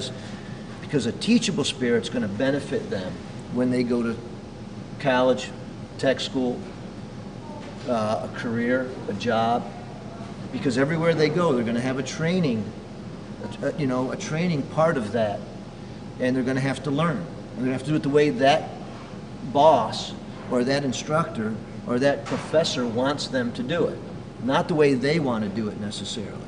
So having a teachable spirit is extremely important, and something that we need to help these kids understand, that without that, they're probably going to find some struggles when they get out of high school. What's kind of fun is to look back, and I'm sure that you've had this experience hundreds of times. You've got someone that you coached, and they've moved on, and they're in the workplace, they're married, they've got kids, and they come back and they continue to communicate with you. My wife has had this happen tons of times. Coach Cindy, I mean, I can't believe now that I'm a parent that everything that you were telling me has been the right way, and that's always gratifying. Well, it makes is. you feel like you've got a sense of accomplishment. And I mean, this is kind of happy and sad at the same time. I've been to weddings, I've been to funerals, yeah, of kids and families that I felt like we were able to build relationships with, right, and that's the rewarding part. That's kind of where the impact is for me. Is making those connections and building those relationships, and Facebook can be good, Facebook can be bad. Yeah. Facebook is really good for me because it really helps keep me connected with a lot of the players that I've coached in the past and their families. Right. Because I can see pictures of them and their children, and so on that side, I really enjoy Facebook because of that. So personally, I've got the utmost respect for anybody that is an educator in the high school environment, because at the end of the day, sometimes it's not as rewarding as you would like it to be, but there's more on the table than just putting a paycheck in the bank. It gives you a lot of self-fulfillment, if you will, that you're doing the right thing, you're helping people, and you watch the progress that they make, and that gives you, at the end of the day, that gives you something to lay your head down with. I might have a little bias on this, BKP, because I'm a high school coach, and I've been my whole life. There are days I wish that I would have stepped up and gone to coach college baseball when I had opportunities, but I would have had to travel a lot, and I didn't really want to do that. But I do think that coaching high school athletics is the toughest coaching job in the game. It might not be the most pressure-packed, but I think it's the toughest, because you're dealing with adolescents that live with their parents, and their parents love them, and their parents want to protect them, and you got all these different scenarios going on, pulling and pushing, and you don't really recruit or pick. You get who you get in a public school situation like we're in right here. Right. I can't go out and recruit athletes to fit our system. I take what we have and we try to mold them into a team that will work together and have the most success possible when we get on the field. And that's a very difficult thing to do. I can understand you didn't want to travel. I did the same thing when the Yankees called me. I didn't want all the traveling. I want to take a brief break, and we're going to come back. We're going to wrap up. We're going to talk about this team headed to Tallahassee and what they look like this year, the Fannin Rebels baseball team. And we'll be back right after these messages.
North Georgia Diamond is your source for diamonds. Come on in to view the area's largest selection of fine jewelry at North Georgia Diamond.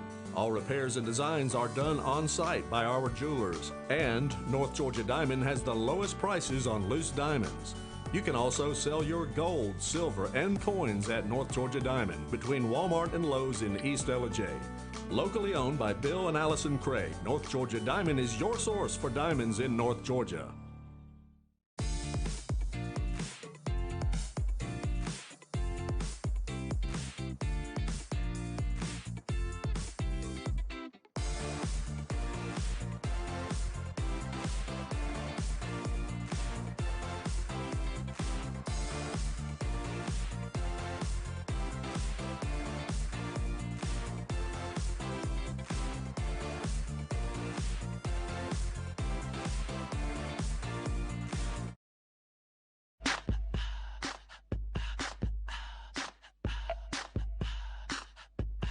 What you gonna do with all that junk?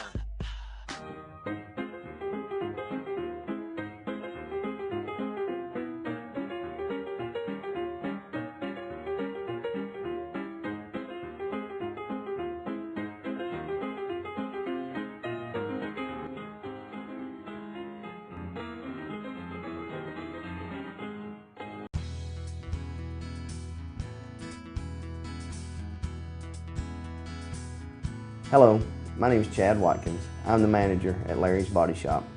We are a family-owned and operated business and have been serving the North Georgia area since 1978. We are located at 1216 Progress Road in Ellijay, Georgia. Our shop specializes in collision repair and we work with all major insurance companies. Larry's Body Shop is ICAR Gold, the highest role of training recognized by the collision repair industry. It is estimated that only 10% of collision shops meet these standards.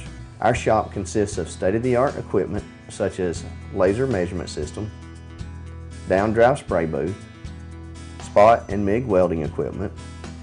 All of our paints are mixed on site so that we can guarantee your paint to match every time. I know that having an accident can be a stressful event. We take pride in making sure our customers are satisfied with the repair of their vehicles. Our waiting area is clean and comfortable with free Wi-Fi and refreshing beverages. So if you're in an accident, stop by and see us at Larry's Body Shop.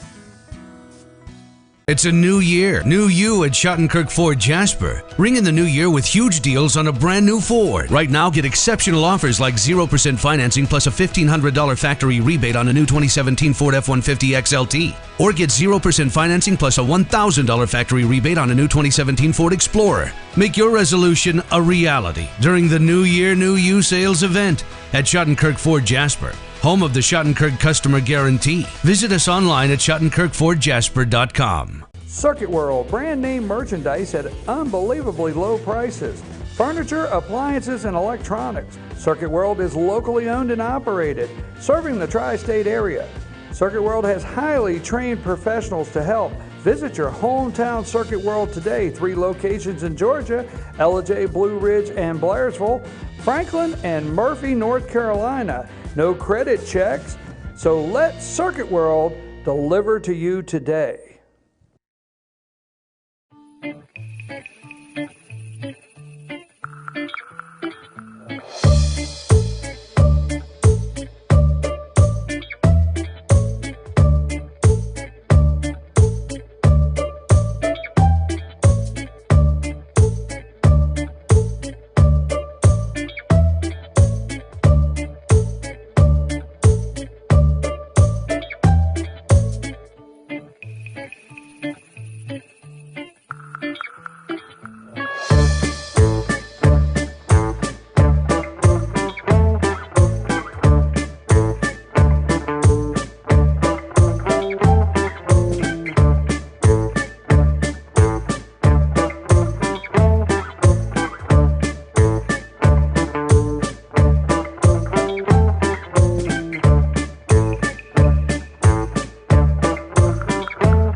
Lady, and this is my husband Gary, owners of Mattress Overstocked in LJ next to Walmart. And we want to earn your business. From the time you walk in our door to the time we deliver your new mattress to your door, you will see the difference. Our selection and prices are the best in North Georgia, and customer service is our top priority. So y'all come on in and let us help you find the right mattress at the right price. That's Mattress Overstocked in LJ next to Walmart.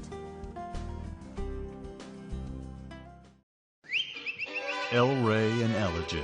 El Rey Mexican Restaurant. Family owned and operated and a local favorite for families, parties, and meetings. Great prices. Friendly service and delicious Mexican cuisine. Patio dining available. Come sing in Carlos's Cantina every Friday 9 to 1. Eat in or take away. Same location for 14 years. Open 7 days at the corner of Maddox Drive and 515. North Georgia's favorite Mexican cuisine. El Rey and Ellijay.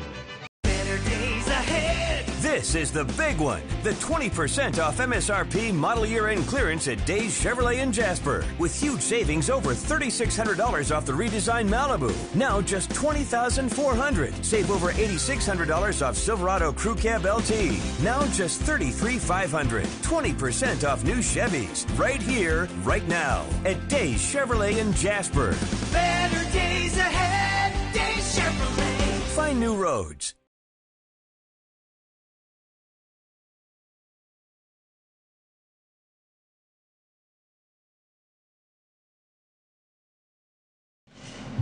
Hey, and we're back. I'm your host, BKP. We're at Blue Jeans Pizza here in Blue Ridge, Georgia. We're talking to head coach, Fannin County Rebels baseball head coach John Ayres today. They're getting ready to take a trip down to Florida to play some ball in the sunshine, getting ready for the season. We're going to find out what the team looks like. But first, Rick, let's do it official. I'm tossing it over to you, Rick. Tossing it? Well, you asked me in the break, so can you toss it over to me? So Well, I just had a thought. We got a special date coming up. Go ahead. What comes to your mind, both of you, when I say February 14th? Valentine's Day? All right, what's the point? Pitchers and catchers report. There you go. Spring training, baby. Pitchers and catchers report. Sorry, ladies. I was not part of that. I was just told to toss. Honey, if you're watching, it's about Valentine's Day for me, I promise. Yeah, Yeah, there you go. Catchers report. Appreciate the toss. In fact, what's funny about that is since I get in trouble with Falcons fans, but since last week's game, it's like the game ended 2 minutes later. I started seeing on all the social media, hey, pitchers and catchers report in just 2 weeks. Go Braves. So. Yeah. Had to throw that back to you. Well, and talking about Valentine's Day, I mean, look, my wife is tremendous. I couldn't do what I do without a supportive wife. Absolutely. All the time and energy that I spend, and I think so. I just say thanks, honey, if you're watching. Yeah, that was real nice. Okay, let's get back to Well, baseball. I mean, it was baseball. Yeah, I can't. My friends tell me I overpunted my coverage, so I better be nice. Okay, Valentine. No, Coach, team's going down to Tallahassee. How'd you guys schedule that? You're going to play 3 games in Florida. It's good to take the guys on the road, these young guys, see some travel ball in another state. Talk about that trip that you got coming up. Well, I called Chip Baker. He's a longtime coach at Florida State, and now he's the director of baseball operations. I've known him for a long time, and he's just a tremendous baseball guy, and Florida State is a great place. They're very hospitable, and I knew that if I gave them a call, that they would do what they could to help me set up a trip for our guys. So Chip did, gave me hotel information, restaurant. I mean, he just threw it all at me and said, can't wait for you guys to come. Nice. And so we got to work on it. We had to raise a lot of money to be able to do it, but I think it's worth the money. I think it's important because it gets us out of the mountains, out of the cold weather, hopefully, where we can play 3 games down there against teams we wouldn't normally play against. Kind of like a spring training for us, even though it's short. And we're going to go down. We're going to play 2 games on Saturday at Thomasville High School in South Georgia. Then we're going to go to an FSU game on Sunday, the whole team and the coaches and any parents that want to go. Beautiful. We'll go to the FSU baseball game. We're trying to set up a tour of their facilities. It's going to be difficult because They play a 1 o'clock game that day, and the timing is going to be hard for them to be able to show us around, but we hope to get to see some of their facilities. And then we play a game on Monday, and we leave Monday after the game to come home. So it's a quick turnaround, quick trip, but I think it's a valuable experience for our kids in a lot of ways. Well, you know, when you're playing in your region, you're playing in North Georgia, and you're playing in your region, you've heard about this kid that's throwing the ball. You heard about the guy at shortstop. You heard about the batter coming up. So you say, oh, I've heard about this guy, you know, or this guy throws this. You're going to go down there to see some people. There's really no scouting. The guys are just going to have to play straight up baseball, not knowing what's coming, who these people are, and who they're playing against. And there's a lot for that there's a challenge that they don't see as much in North Georgia. Is that correct, Coach? Yeah, and when you're on a bus for 6 or 7 hours going down, 6 or 7 hours going back, you're eating together, you're staying in the hotel together. You know, we have some kids that play travel ball, and they're used to going places and playing. Sure. But when you do it with travel ball, it's not like it is with our team trip. I mean, it's all, you know, their parents are going to be, some parents will be there and they'll watch the games and maybe help out here or there with getting some food brought in or something like that. But it's basically our team together for those days and that time to try to help just get us going and ready to play in the season. It's fun for those kids to experience a little warm weather baseball too. When you come out of, like you said, the North Georgia mountains, or they come out of Illinois, they come out of Michigan, they go down and they play. It's good for them. And we've had a pretty mild winter. Yeah. So we've been fortunate this year, but you just never know. So it's going to be nice for us. I think it's going to be great. What's the team look like this year, Coach? It's your second year. Last year, very young. I think last year, if I remember right, only one senior graduated last year off the team, if memory serves me right. Yeah, one senior last year. And this year, very young team. Yeah, this year we have three. Three seniors. So we're still a young team. Right. But the process is working. I feel like our practices have been much better so far this year than they were last year at this time. I think our kids are working hard. I think they're starting to get a feel for what the expectations are for our program and a feel for what we have to do to compete, because we're in a tough region. You know, we have to play Greater Atlanta Christian. We have to play North Hall. Dawson County is very good. Most of the schools in our regions, I believe, are bigger than us by 300 students or so. So, and they're big baseball pockets, you know. GAC's always been good. Yeah. Well, you know, Rick, you see what I'm picking up here is you know, let's go to the fan side for a minute, okay? You know, we're a young team, okay? That's 2 years, this second year. We, you know, when the coach goes to year 3 and year 4, we're a young team, right? I'm just saying, Coach. Just saying, Coach. We're not gonna give you that in year 3. Level of expectations. You know, and then we start talking about how tough our region is. Are you saying that I'm Lou Holtzing you? Because that's what they call me, right? I was going to see how long before. Lou Holtzing you. That's well, we're a young team. I will say we're this. in a tough division. I will say, look, I'm a glass half full guy, and I have a lot of confidence in our kids. And I think if they work hard and they do the things that are asked of them, and their focus is where it needs to be, I think we can surprise some people. I really do. I believe that 100%. Nice. I say that jokingly, and for those that are out there, I followed the team last year and look forward to it this year. They're a good group of guys. It's a good baseball team. They are young. I know I watched a lot of sophomores come to bat last year, a lot of juniors. So you only have 3 seniors this year. So it is a young team, but they're good ball players. And you have a group of players, and I don't want to single anybody out. You can discuss it any way you want, but you have a group of players that are very serious about next level and are very serious about baseball. And I don't want to say they've not been serious in the past in baseball. You got several guys that are on traveling teams. You got several guys going to showcases. They're serious about playing. Well, you know, Will Shira, obviously a lot of people in the community know who Will is. And Will is verbally committed to Georgia Tech. He's a left-handed pitcher. He's a junior. Nice. Plays high-level travel ball. He's also junior this year? He's a junior this year. He's only a junior. Now last year we had the spin gun up there, and I mean, kid snapping the glove at 88 last year. A couple, you know. Yeah, and you know, sophomore. Great program. And I think he's going to have a good year. I really do, because I think he really understands the need for command of his pitches. I'm glad you went velocity there. Of his pitches, and he's learning that, and it's going to he's got the velocity, but he needs the command. And last year at times he struggled with that a little bit. And but he works tremendously hard. And you know what? He's got a great chance to be the valedictorian of his class when he. That is so important. So. You said something earlier about academics. I mean that was so important for my son playing Division I baseball. You know, he was a catcher. He's not a premier pitcher, so he needed. You know, we worked hard to get him the academic side covered. So he half athletics, half academics, and he graduated in 4 years with honors. So it was that base that he had under him.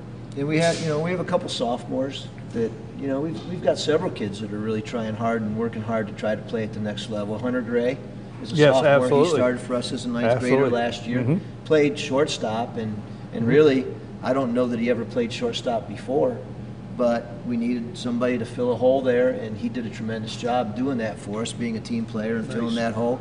He's been to camps. He's on a high-level travel team. He's been to camp at the University of Alabama several times. And they have some level of interest in him, and he's only a sophomore, so we'll see how that develops. But so we have kids, and then we have a lot of other kids too that are younger, 9th grade, 10th grade, they're really working hard to hopefully try to play at the next level. So it's going to help us a lot. Well, I like what you said, because for Shira last year, and that's what I was looking at in the box. The guy's a sophomore. He's hitting the glove at 88, and now command. And I was thinking the same thing last year. I said, as soon as this young guy gets command of his pitch, there's no stopping this kid. All right, we don't have a lot of time left, so let's get into actual like major leagues. Now, what's it like for those watching out there? What's it like to have to put up with the Brave fans that are giving you a hard time? I can't leave without that. No, they're not bad guys, Coach. You know who you are out there. You know who you are. You're the guys on social media. And I want to say this. Like Donnie before. Kendall? Oh, I'm sorry. I shouldn't call people out.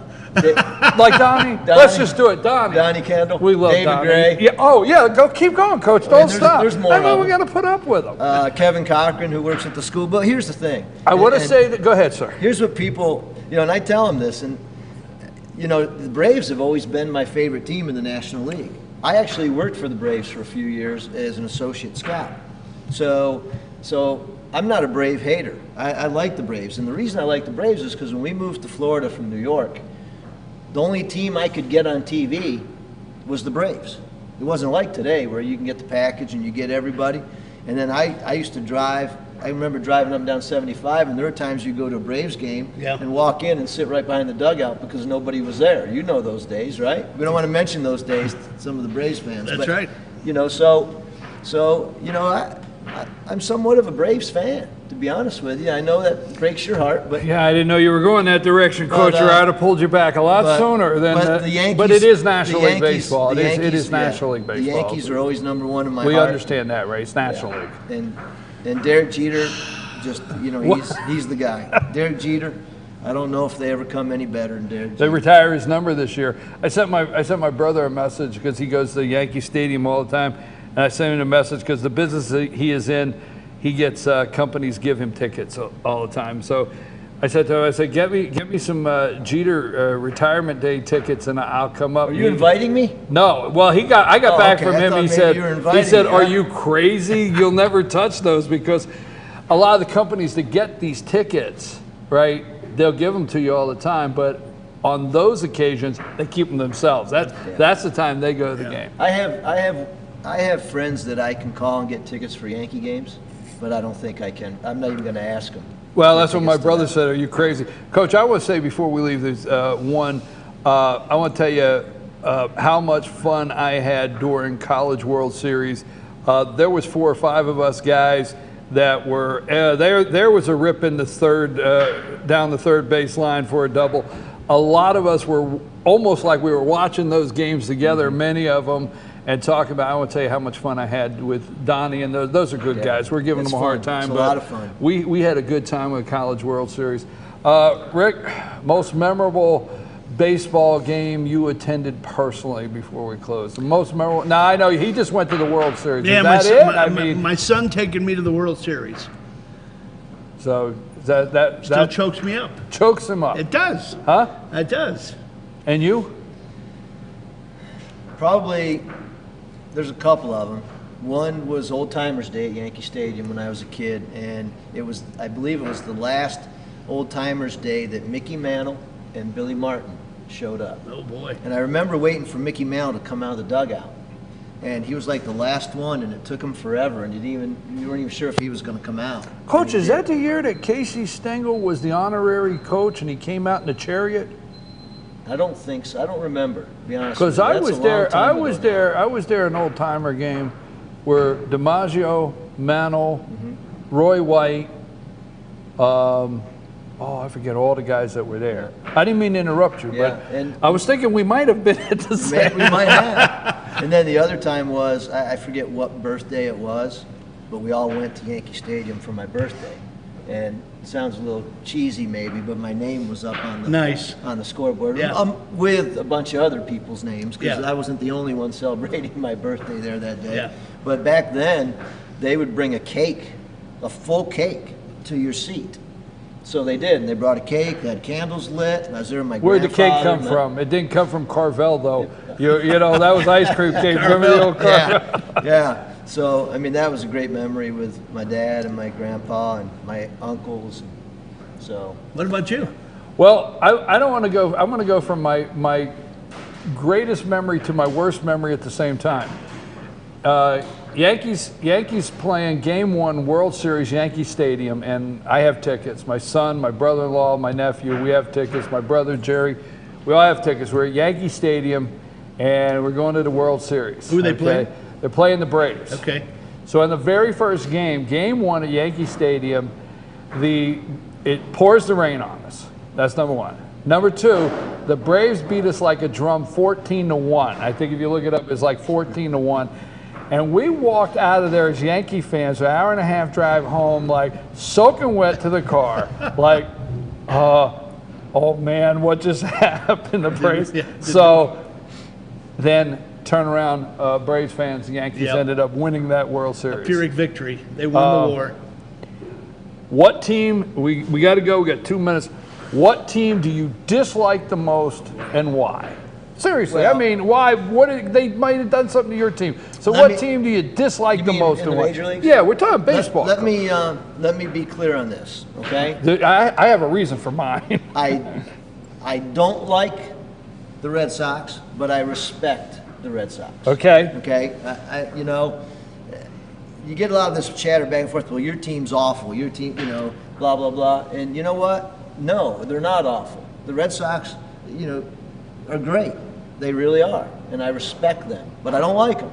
And I loved the days when it was a real rivalry. And I think when the Red Sox won the World Series, that rivalry kind of died a little bit because that chip on the shoulder was gone. But prior to that World Series, boy, every time the Yankees and Red Sox played, it was a battle. Yep. And I mean, Jeter comes out with his face all marred up, catching that ball in the bleachers. The one where he flipped over. Yeah. In third base line. Yep. Just, you know, Don Zimmer getting knocked over. Oh yeah. Isn't that when they got him the helmet? Yeah. With the New York. Right. You know, so. He got popped. So yeah, the Red Sox. Okay. But I do respect the Red Sox. Dustin Pedroia is one of my favorite players to watch.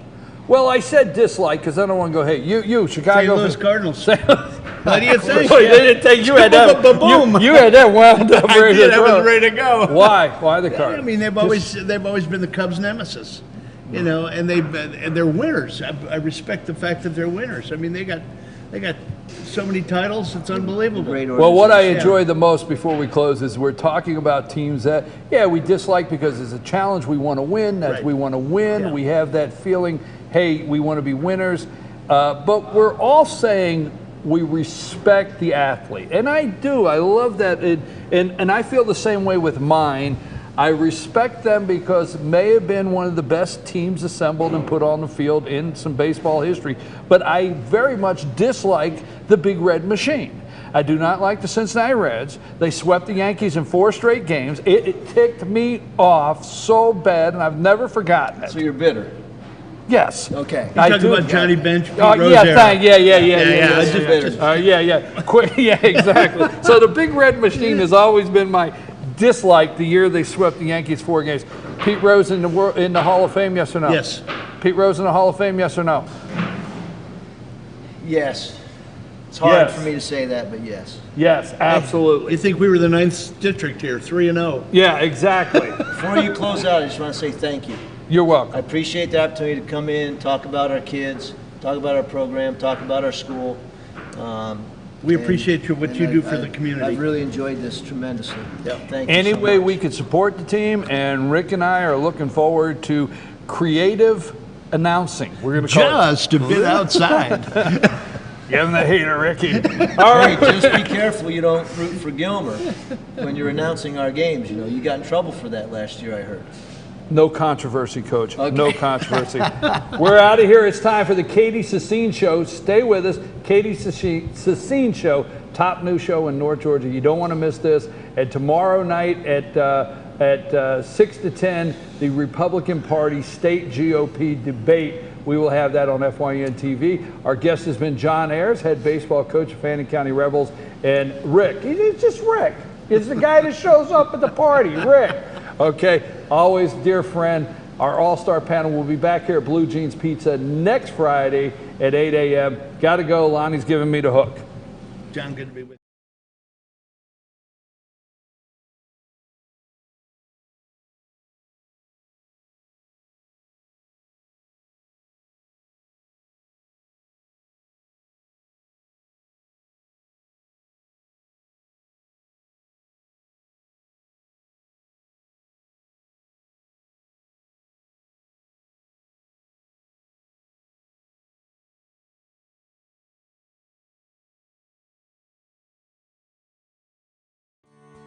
North Georgia Diamond is your source for diamonds. Come on in to view the area's largest selection of fine jewelry at North Georgia Diamond.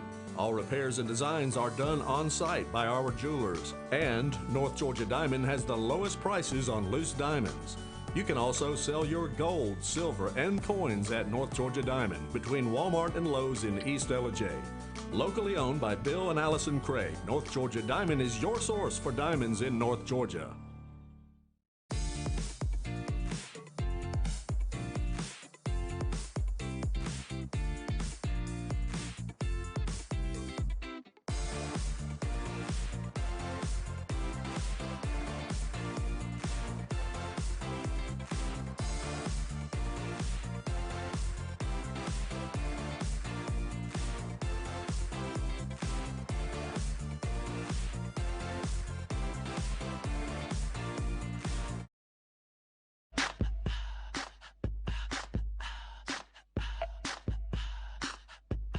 What you gonna do with all that junk?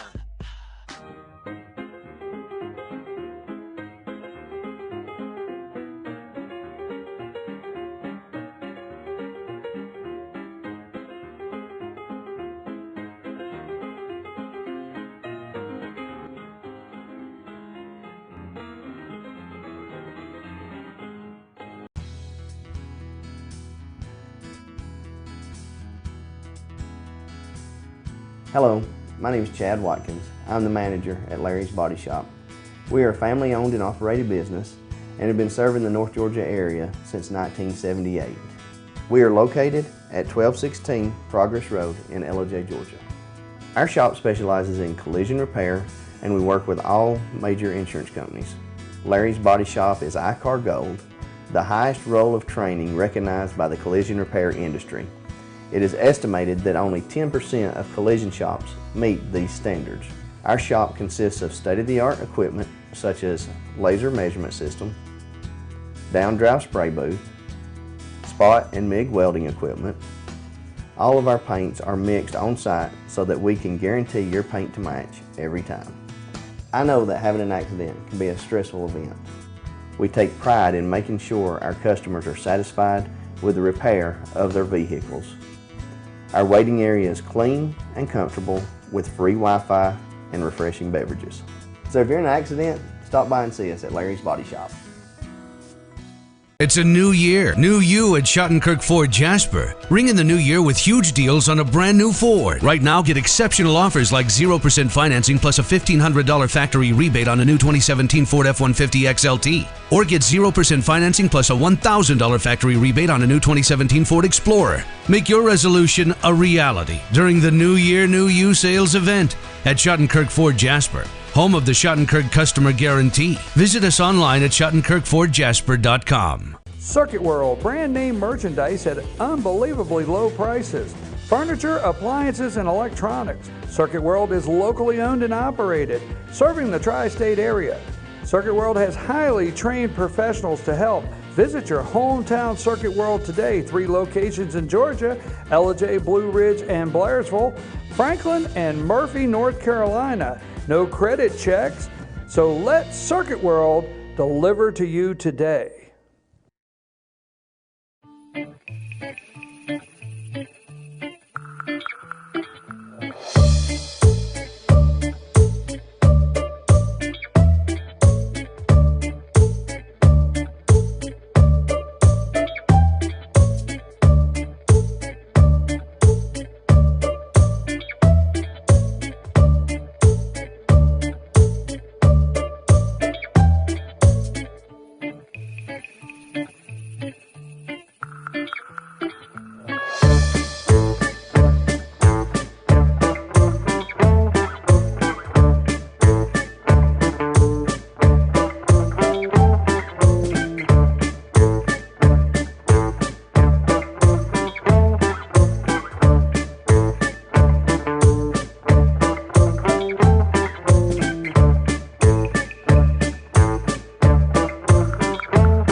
Lady, and this is my husband Gary, owners of Mattress Overstocked in Ellijay next to Walmart. And we want to earn your business. From the time you walk in our door to the time we deliver your new mattress to your door, you will see the difference. Our selection and prices are the best in North Georgia, and customer service is our top priority. So y'all come on in and let us help you find the right mattress at the right price. That's Mattress Overstocked in Ellijay next to Walmart.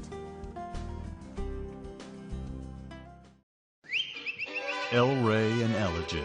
El Rey Mexican Restaurant. Family owned and operated, and a local favorite for families, parties, and meetings. Great prices. Friendly service and delicious Mexican cuisine. Patio dining available. Come sing in Carlos's Cantina every Friday 9 to 1. Eat in or take away. Same location for 14 years. Open 7 days at the corner of Maddox Drive and 515. North Georgia's favorite Mexican cuisine. El Rey in Ellijay. This is the big one, the 20% off MSRP model year end clearance at Days Chevrolet in Jasper, with huge savings over $3,600 off the redesigned Malibu. Now just $20,400. Save over $8,600 off Silverado Crew Cab LT. Now just $33,500. 20% off new Chevys. Right here, right now, at Days Chevrolet in Jasper. Better days ahead, Days Chevrolet. Find new roads.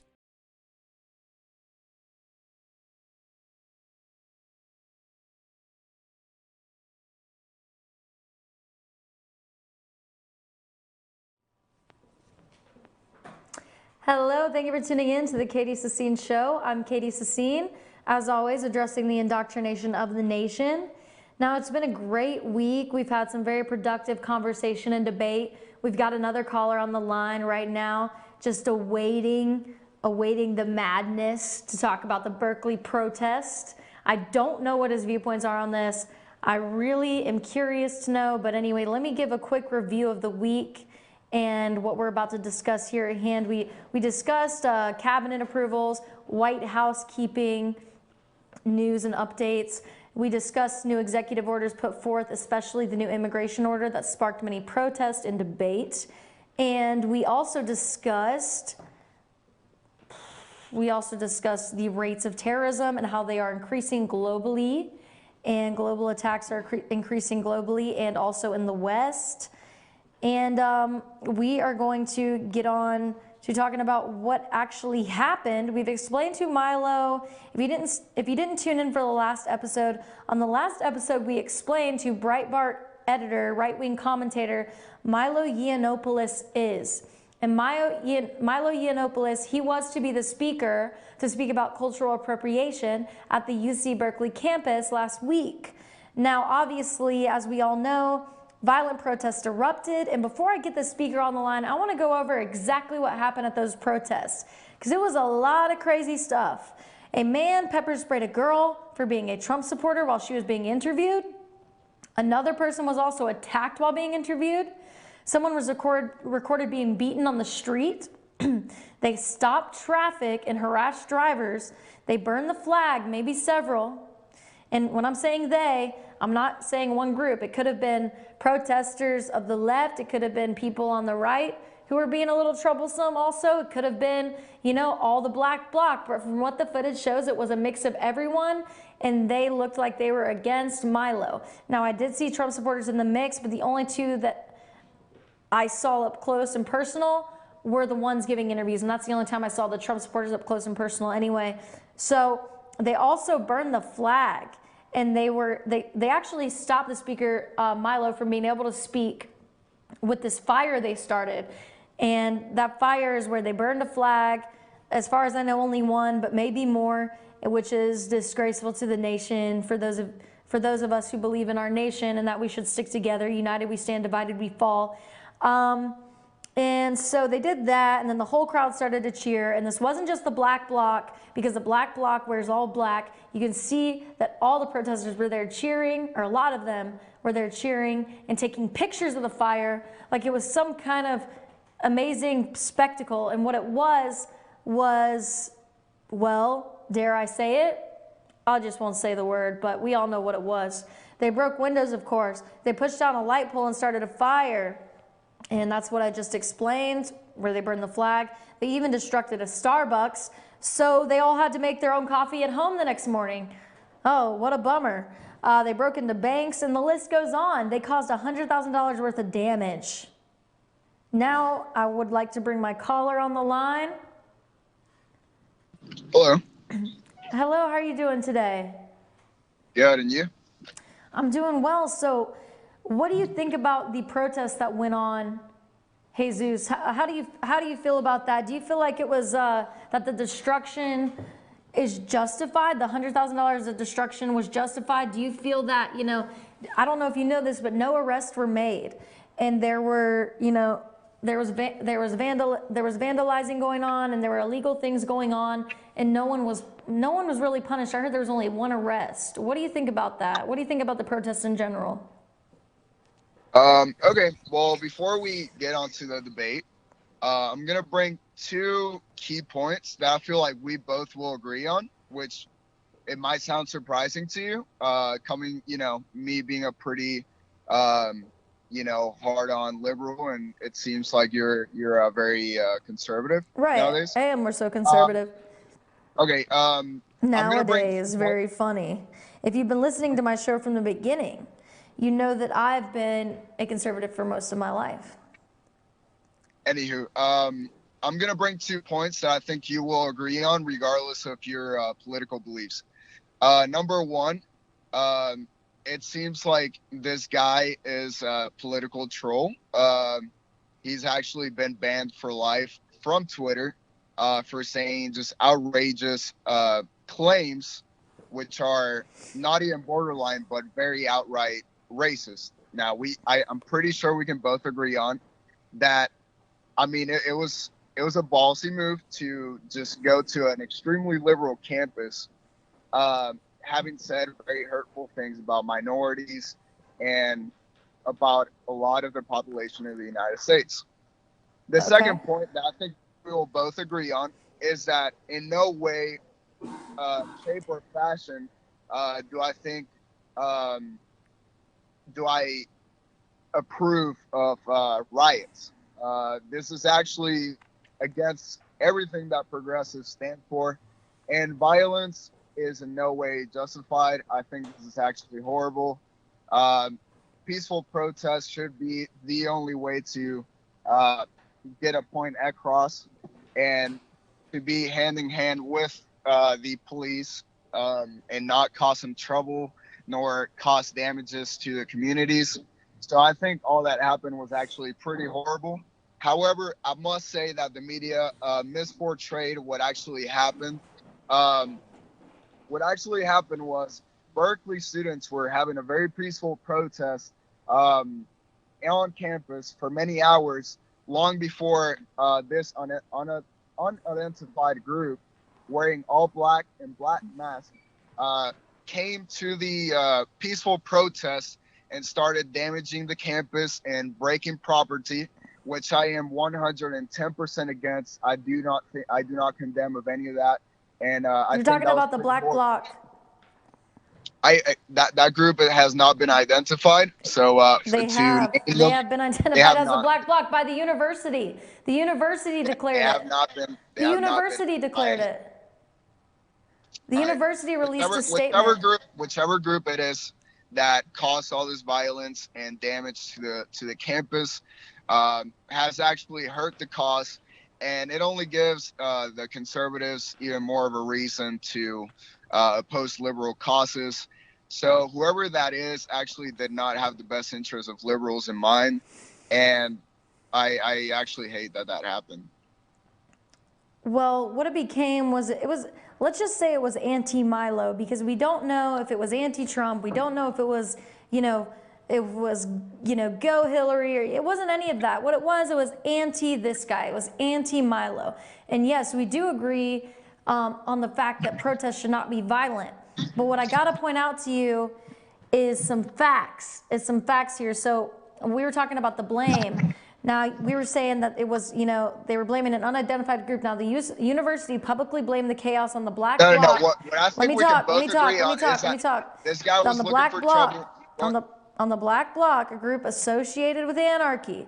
The Black Bloc covers themselves in black to conceal their identities during their quote-unquote performances of going around and destroying things for some cause that's really obviously not doing anything productive, but merely counterproductive and destructive.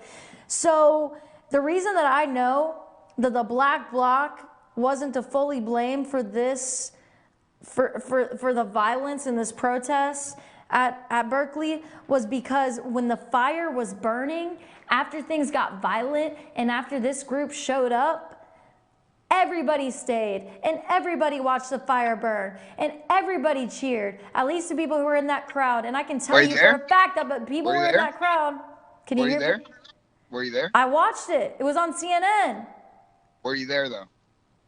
Obviously not. But I watched it on CNN, and you could see people in the crowd. You could see up-close footage taken by people who were in the protest and people cheering while they were burning a flag. Do you think it's okay to burn a flag? Who is to say that was all students? And that is your liberty of rights. That's freedom of speech right there. I'm not condemning it, but I am saying that is freedom of speech. You can burn a flag. I can burn a flag if I feel like it, because that's freedom of speech. So. Well, why don't they just leave the country if that's how they feel? That is freedom of speech. Stop attacking the Constitution. But it was Milo's freedom of speech. It was Milo's freedom of speech. About the Constitution, then stop attacking freedom of speech. If people feel like burning flags, then they should, because that's freedom of speech. If you value freedom of speech so much, then why don't you sit there and tell me that they shouldn't have protested Milo's speech, because he has the right to speak at the university. That's his freedom of speech. And they have the freedom to protest his speech. Not in the way that they did. Not in the way that they did. The way that it took place was absolutely inappropriate. And if you watch the protests from the daytime, obviously before the Black Bloc out there and other anonymous groups, and even Anonymous condemns the Black Bloc, and we know the Black Bloc was there, but also the protesters who were already there contributed with them. But anyway, the protests are taking place during the daytime, peaceful granted from what I saw, but they did get a little edgy, they did get a little inappropriate. One girl took off her shirt, was prancing around with her bra and like booty shorts on, and was like, just mocking a religious person that was there, trying to support, Jesus and spread the word for Jesus.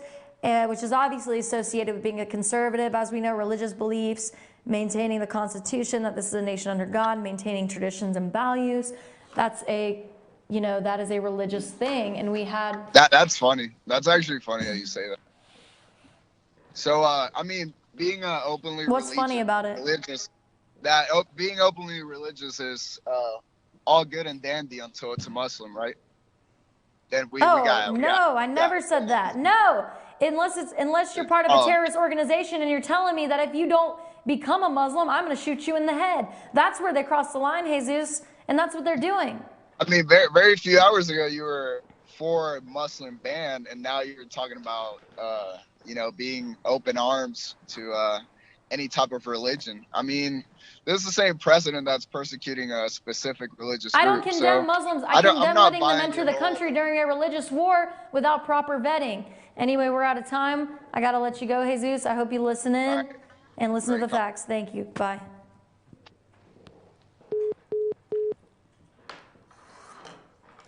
Anyway, he's always up for an argument. Stay tuned for part 2 of the segment. I'm looking forward to sharing more facts with you about the protest. And remember to follow me at Katy FYN TV, and I'll be right back with you after these brief commercials.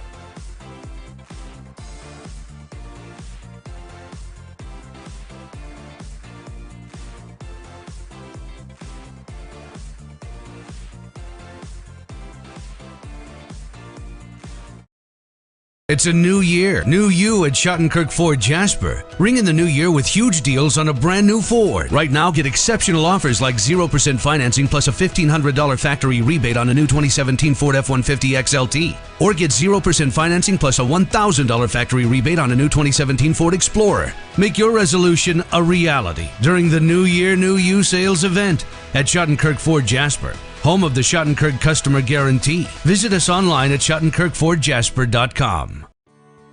North Georgia Diamond is your source for diamonds. Come on in to view the area's largest selection of fine jewelry at North Georgia Diamond. All repairs and designs are done on site by our jewelers. And North Georgia Diamond has the lowest prices on loose diamonds.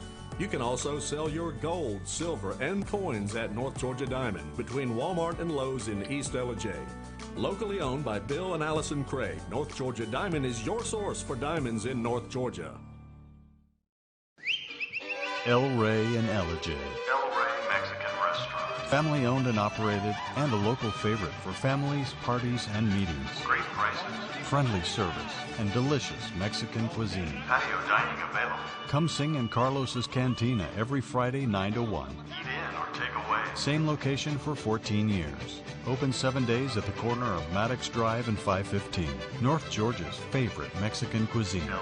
El Rey in Ellijay.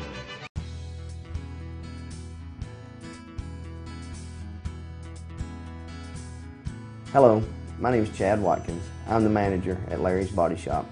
We are a family-owned and operated business and have been serving the North Georgia area since 1978. We are located at 1216 Progress Road in Ellijay, Georgia. Our shop specializes in collision repair and we work with all major insurance companies. Larry's Body Shop is ICAR Gold, the highest role of training recognized by the collision repair industry. It is estimated that only 10% of collision shops meet these standards. Our shop consists of state-of-the-art equipment such as laser measurement system, down-drive spray booth, spot and MIG welding equipment. All of our paints are mixed on site so that we can guarantee your paint to match every time. I know that having an accident can be a stressful event. We take pride in making sure our customers are satisfied with the repair of their vehicles. Our waiting area is clean and comfortable with free Wi-Fi and refreshing beverages. So if you're in an accident, stop by and see us at Larry's Body Shop.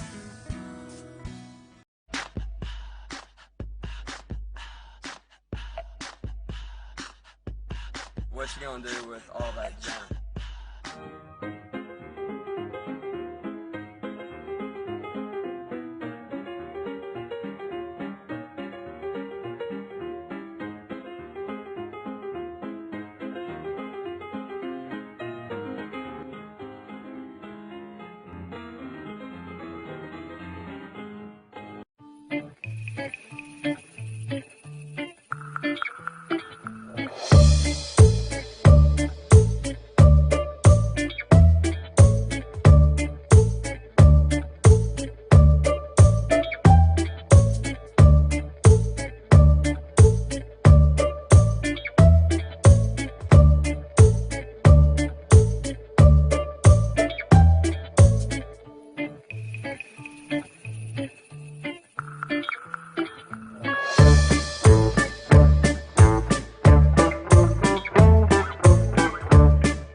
Hello, welcome back to the Katy Sissine Show, addressing the indoctrination of the nation. I'm Katy Sissine, and we left off the last segment with a debate about the protest at UC Berkeley. Now, we all know that the protest got violent. What I was debating about with the man that I interviewed, Jesus from Kennesaw State University, is that the protesters that were there, he claims that they were innocent and that it was the fault of anarchist groups that caused all the turmoil. And I told him about the Black Bloc, which is the group that the university publicly blamed for the chaos. They, and essentially claiming that their protesters and their students that were there and the protesters for the left were innocent, but it was the anarchist groups that were at fault, who will remain unidentifiable because the Black Bloc, the group that the university blamed, covers themselves in all black with hats, ski masks, etc., in order to not be identified. So what the question is, now that we've discussed what happened and who the speaker was, Milo, and now that we've discussed the debates and the debate and the damage that was done, and someone that agreed with me and someone that disagreed with me, who's to blame? Who do we blame here? Well, the university, like I said, blame the chaos on the Black Bloc associated with anarchy. Like I said, they conceal themselves to keep themselves from being prosecuted. They're running, shouting, breaking into banks, you name it. They were blamed for breaking into the banks last night, but I didn't hear the news say that they were at fault for all of the violence. I did not hear the news say that, but I did see them on camera in the Black Bloc garb running into a Chase bank and breaking into some other banks also. But the anonymous group has even condemned the Black Bloc. So the Black Bloc is extremely chaotic, I guess we could say. They are a chaotic group, and the anonymous even claims that the Black Bloc does more bad than good. Some say that the Black Bloc, though, is a scapegoat for the protesters, being that it's a way for them to act violently through the concealment of looking like they're part of the Black Bloc, when actuality, they're protesters, and it's an interesting tactic. And I assume it would not be hard to investigate. Many conservatives I know blame the left to an extent, as do I, for the protest, because the left, those people that were there who opposed the speaker, so much so that they had to protest him even being there and deny his right to free speech for the sake of theirs, you can blame them because they didn't leave. They could have left when the violence erupted. They could have left when they noticed that the Black Bloc was causing more harm than good. And they should have known that their speech was causing more harm than good. I mean, why are they so threatened by hearing a Republican speak? Why is it such an issue for a conservative to express his opinions in a blue state on a college campus? In college campuses, if you haven't been aware of this, which most of my viewers are aware of this, college campuses are notoriously breeding grounds for liberal ideas and liberal beliefs. I was part of it. I joined the Model United Nations. I was exposed to liberal beliefs by nearly all of my professors. Not all of them. Like I said, nearly all of them. Anyway, Trump fired back to the university as the university tried to blame Black Bloc. There was so much that the university could have done to mitigate the violence there. We have a tweet from Trump, which we're going to pull up for you here. Trump says, if UC Berkeley does not allow free speech and practices violence on innocent people with a different point of view, no federal funds. We can take that away. So, Trump's got a great point. More than half of their funding is from federal funding. So, who do they think they are, as in the security for the university? We're not even talking about the protesters at this point, but the security for the university. And the state police, I think they only arrested one person, and by really holding basically almost virtually no one accountable for the vandalization and of the campus, and over $100,000 worth of damages. They didn't hold anybody accountable. Now, where do they get off thinking that they won't be held accountable for that as state forces? and as school security forces. So Trump says, well, they better figure out a way to take care of it for future reference.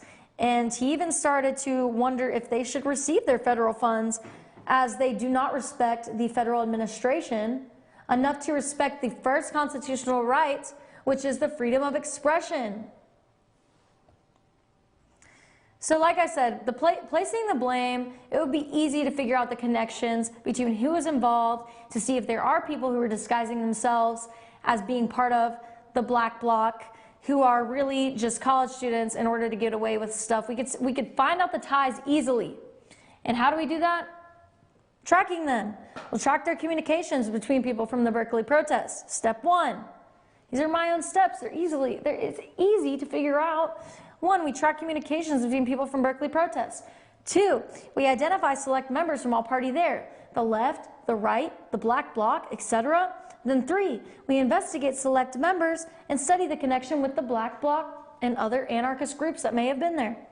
Or, like Trump suggests, we can penalize the university by cutting federal funding and incentivize them, which would incentivize them, hopefully, to resolve the issue within their university so that it doesn't have to make the federal news again. Because I'm tired of seeing these protests make the news. We have bigger issues to deal with that are out of our control, so why are we creating problems? The Milo, the Breitbart editor, he's been known to say some contentious remarks, but that's freedom of speech.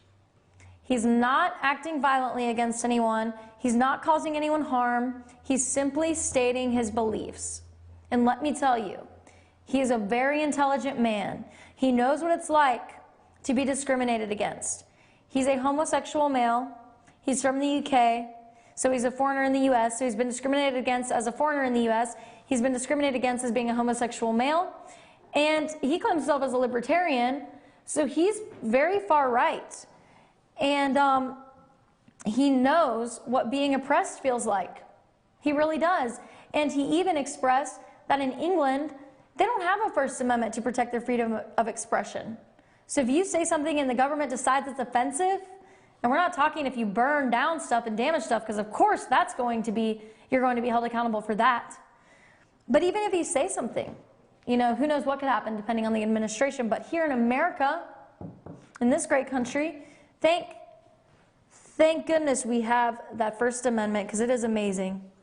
So with the advancement of tracking technologies and infinite databases, there is a way to find people who were involved in all parties of the protest, and to deduce from there if the black bloc and the protesters were kind of joining forces, if the protesters were trying to stop the black bloc in any way, and just any kind of information we want to get is available to us by tracking communications through mobile devices, through smartphones. I mean, we can literally see the conversations that took place via text, of course, or trace the recorded phone calls easily. And why don't we do that? You know, and what reminded me of it is my friend talking to me about the show Hunted. He said that people go on the run and they're always tracked and they're always caught, virtually almost always. So I know that it's capable. We see it on TV. We've seen it in real life. It was revealed through the Snowden, you know, whole polemic that, you know, it was going on in the feds, that the NSA was actually tracking communications, so we know it's possible. So anyway, what do I think about the protest personally? Well, I've been expressing my views throughout the show, obviously, but from my heart, I believe that those Americans that were there at the protest, those who did act violent, and those who did participate in violent acts, that they displayed devolution, regression, barbarism, you name it. The speaker at Berkeley was scared for his life. I'm so disappointed about what happened in my country.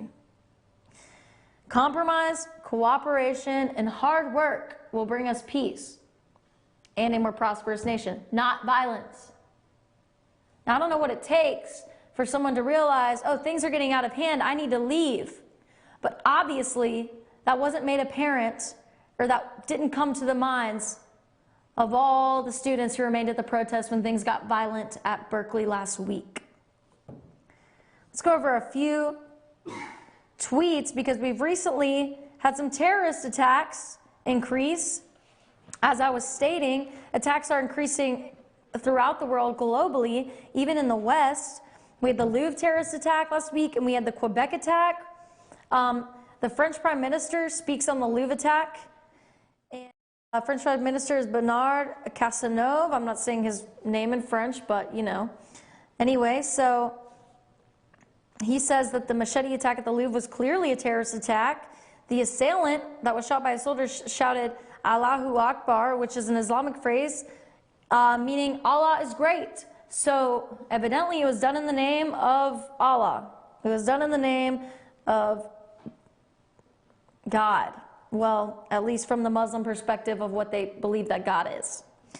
Donald Trump said, going back to the tweets, pull those up right quick. Get tired on Fridays. A new radical Islamic terrorist has just attacked the Louvre in Paris, and tourists were locked down. France on edge again. Get smart, U.S.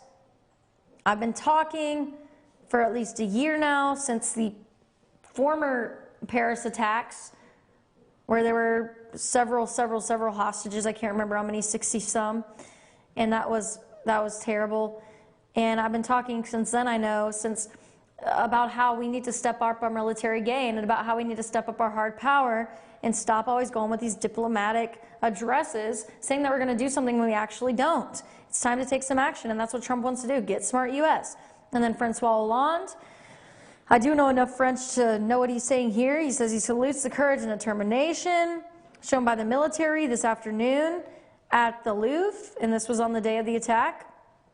And he, with great dismay, he, has remorse over the 6 deaths and the others injured at the mosque in Quebec, which goes to show that there are attacks happening closer to home. We can remove those pictures. Justin Trudeau, Canadian leader, he acknowledged that this was a terrorist attack on Canadian soil as well. So France, US, and Canada, we all have a common consensus that this terrorism is not letting up. We're out of time for now.